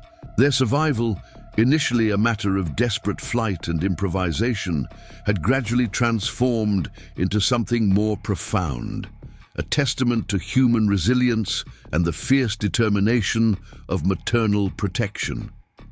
Joshua led the way down the final approach to the cave entrance, his familiarity with the path evident in confident movements. At the limestone opening, he paused, glancing back at his mother with an expression that blended childish uncertainty with premature adulthood. "Should we knock?" he asked, only half joking. "It was our home." "Go ahead," Sarah encouraged, understanding his need for ceremonial acknowledgement of their departure.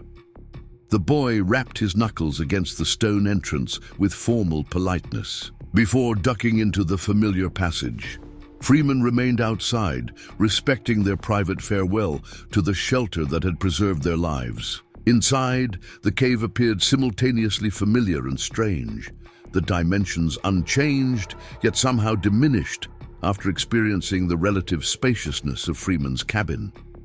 Their few remaining possessions stood organized against the walls, exactly as they had left them, the careful arrangement emphasizing the minimal nature of their existence these past months. Sarah moved methodically through their former living space, selecting items with both practical and emotional significance.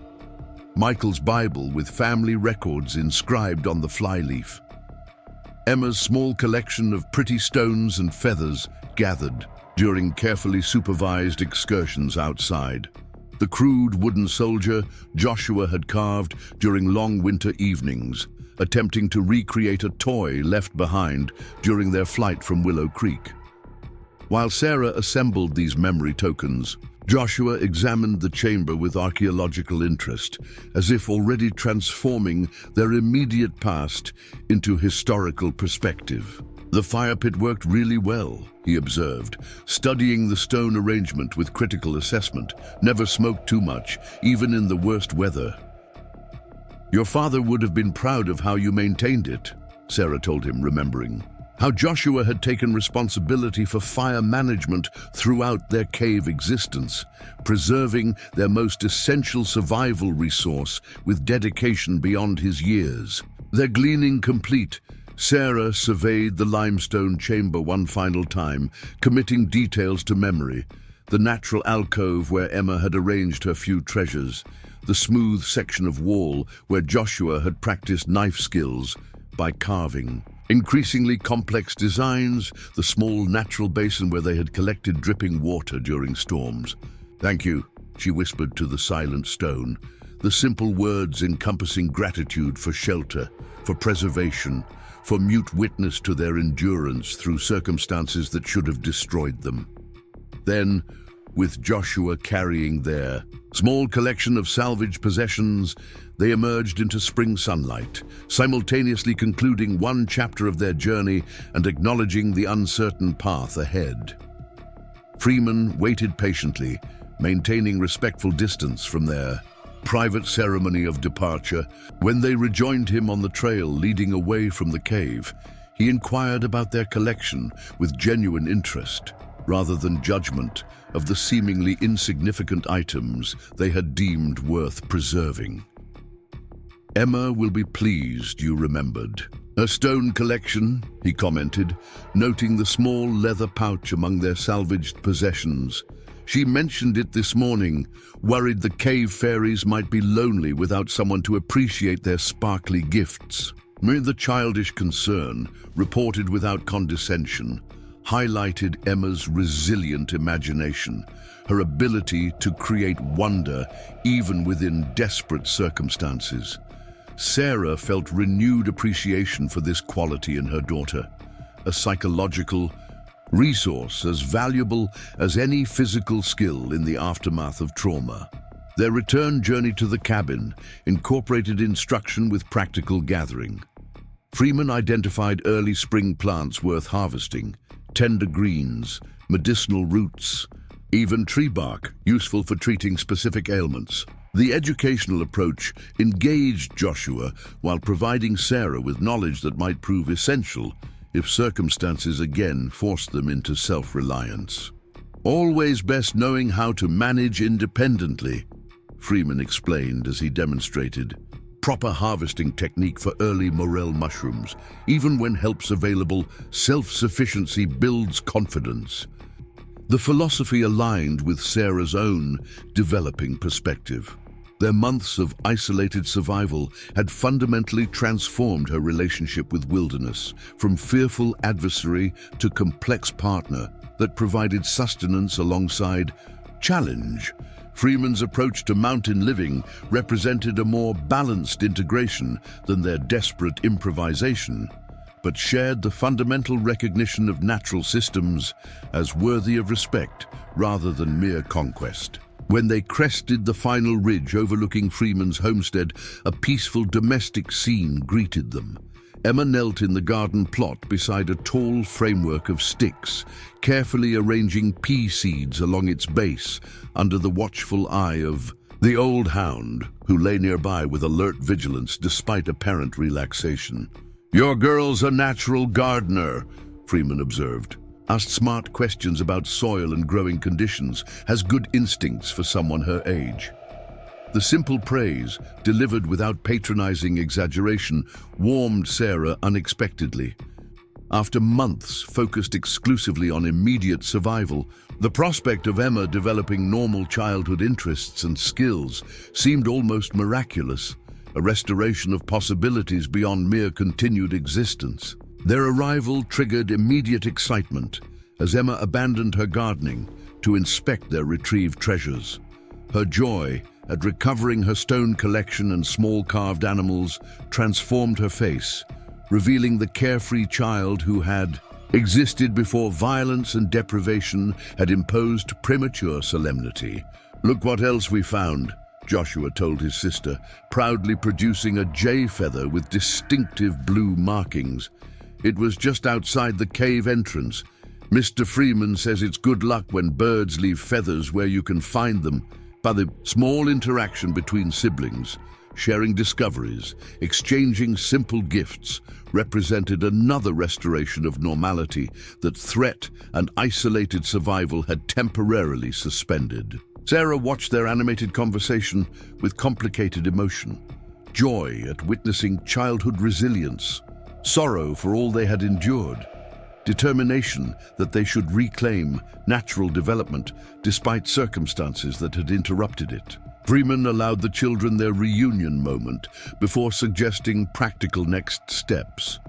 "Thought we might prepare a proper celebration supper," he proposed. "Got a wild turkey smoking since morning. Could use help with finishing touches if you're willing."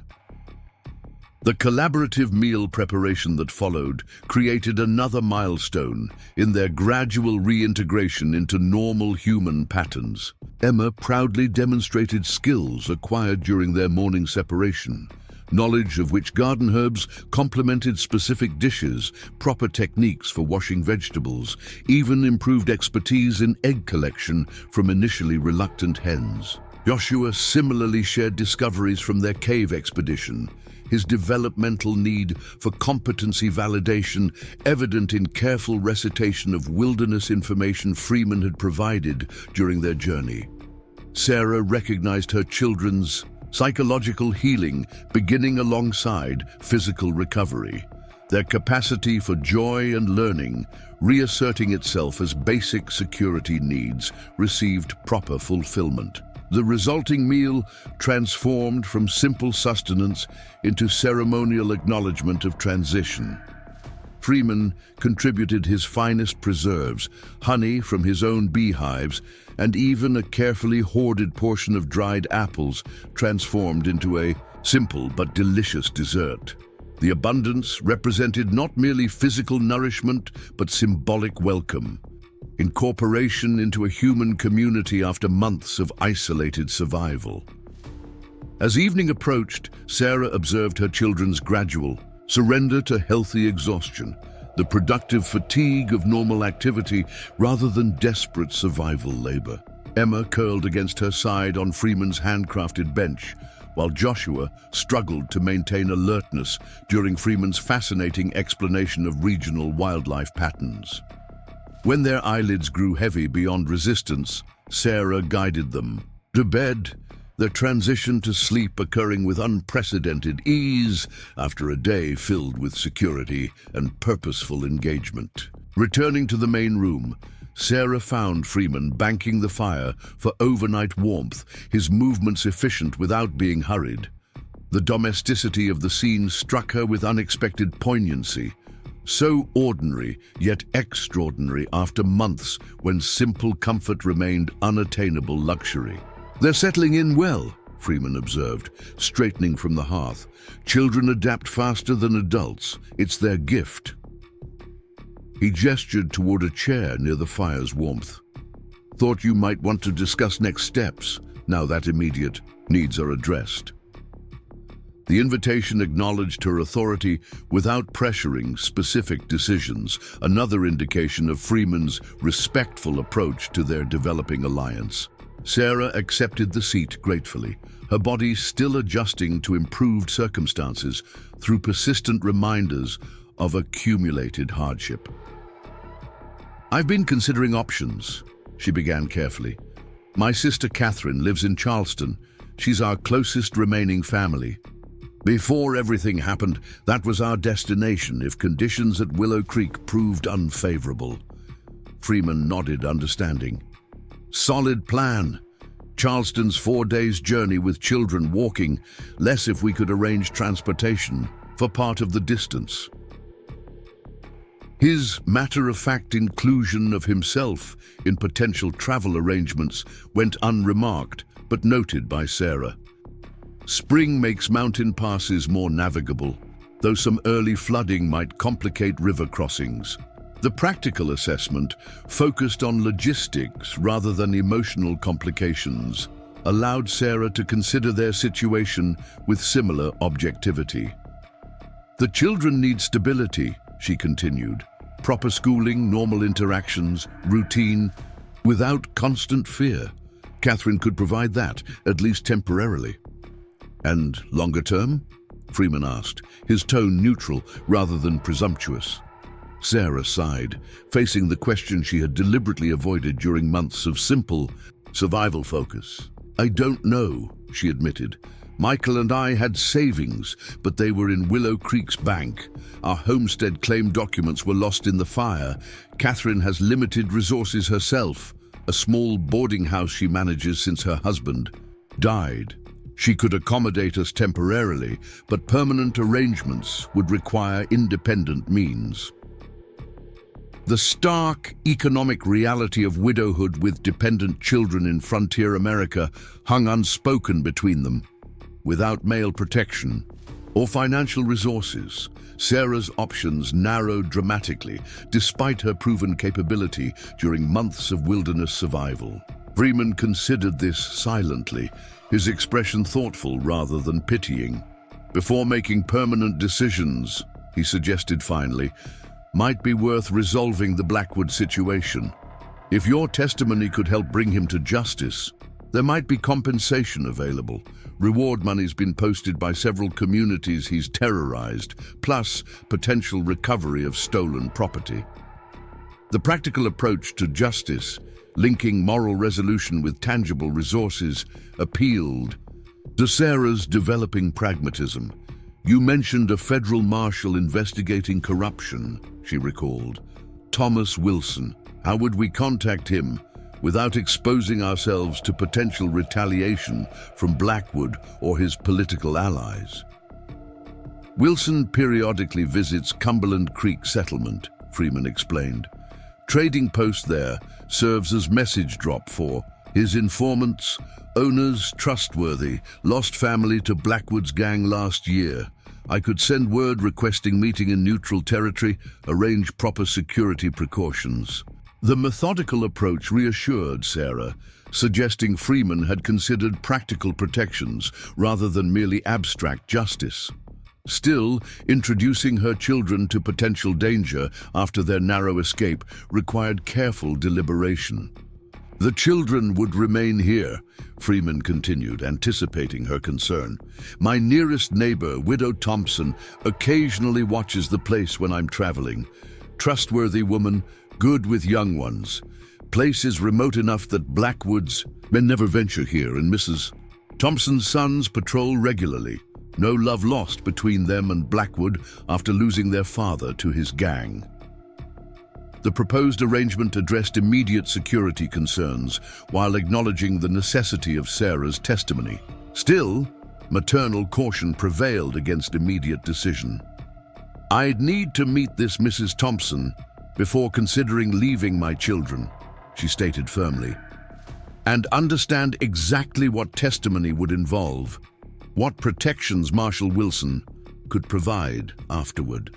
Freeman nodded approval of her caution rather than showing frustration. Wise approach. Mrs. Thompson visits every second Sunday for shared dinner, tradition since Martha passed. She'll be here in 3 days.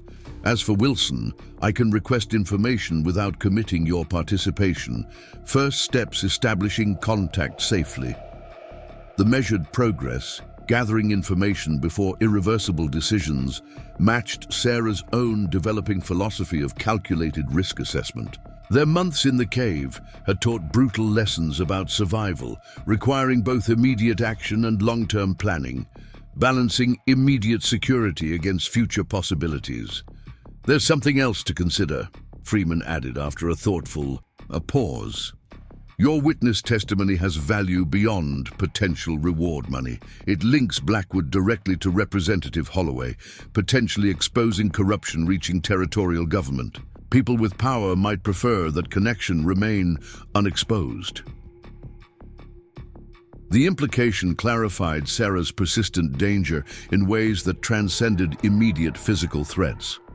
Blackwood represented merely the visible aspect of corruption that extended into government itself, interests that might employ legal mechanisms alongside violent intimidation to silence inconvenient witnesses. You're suggesting Holloway might use official channels to discredit my testimony, Sarah concluded. Or worse, attempt legal custody claims over my children if I'm portrayed as unstable or unreliable. Freeman's expression confirmed her analysis. Frontier justice bends toward power and influence. Your status as widowed mother without property or male protection creates vulnerability despite your proven capability. The stark assessment, while painful, represented reality rather than unnecessary discouragement. Sarah had already confronted similar calculations during their months of hiding, recognition that frontier society offered limited protections for women without male advocacy or financial resources, regardless of personal competence or moral standing. "What would you suggest?" she asked directly, recognizing Freeman's greater experience navigating regional power structures, despite his deliberately isolated existence. "Careful alliance building," he replied without hesitation. "Marshal Wilson represents federal authority rather than territorial interests, potential counterbalance to Holloway's local influence. Documented evidence supporting testimony rather than relying solely on witness statements. Community validation establishing your credibility before public accusations emerge." The strategic approach reflected sophisticated understanding of political realities beyond simple frontier justice knowledge, suggesting Freeman possessed background and connections beyond typical mountain isolation. Sarah filed this insight alongside other observations about her unexpected benefactor, constructing increasingly complex assessment of the man whose assistance had fundamentally altered their prospects. "You've thought about this extensively," she noted. Neither accusation nor gratitude, but simple observation. Freeman acknowledged this with characteristic directness. "Been tracking Blackwood's operations for months, gathering evidence, identifying patterns. Your testimony potentially connects final pieces establishing conspiracy rather than isolated criminal acts." He paused, then added with careful neutrality, "But justice for Martha isn't worth endangering you or your children. Your safety remains priority over any investigative advantage." The statement, delivered without dramatic emphasis, yet evident sincerity, further influenced Sarah's developing trust calculation. Freeman had demonstrated consistent prioritization of her family's well-being alongside his justice objectives, offering assistance without demanding participation, providing information without manipulation toward predetermined conclusions. "I need time," she decided finally. "A few days to observe the children's adjustment, consider options with clearer perspective than immediate survival allowed. Meet this Mrs. Thompson and assess her trustworthiness directly." Sensible approach. Freeman agreed without apparent disappointment at her measured response. Meanwhile, focus on recovery. Proper nourishment, rest, regaining strength. Decisions made from exhaustion rarely serve long-term interests. The practical wisdom, delivered without condescension, acknowledged her autonomy while offering genuine consideration. Sarah found herself appreciating this balanced approach, neither overwhelming protection that diminished her capability nor abandonment to complete self-reliance when reasonable assistance remained available. As their conversation concluded and Sarah prepared to retire for the night, she paused briefly in the doorway, separating their sleeping quarters. "Thank you," she said simply, "not just for shelter and food, but for respecting our need for carefully considered decisions rather than immediate commitments." Freeman acknowledged her gratitude with characteristic reserve. "Respect's not something requiring thanks," he replied, "just proper recognition of capability proven under circumstances that would break most men, let alone a woman protecting children against impossible odds." The assessment, delivered without flattery or exaggeration, nevertheless represented the first explicit acknowledgement of Sarah's extraordinary accomplishment, preserving 3 lives through winter isolation with minimal resources and constant threat. The simple validation of her capability, offered without qualifier or patronization, affected her more powerfully than elaborate praise might have achieved. As she settled beside her sleeping children, Sarah found herself contemplating the strange journey that had brought them from desperate cave existence to this unexpected sanctuary. The future remained uncertain, filled with potential dangers alongside new possibilities. Yet for the first time since witnessing Michael's murder, she felt genuine hope extending beyond mere survival, prospect of eventual restoration, not to their previous existence, but towards something new that honored their transformed selves while incorporating lessons of their wilderness ordeal. The cave had preserved their lives through winter's darkest months. Daniel Freeman's unexpected alliance offered bridge toward whatever awaited beyond immediate safety.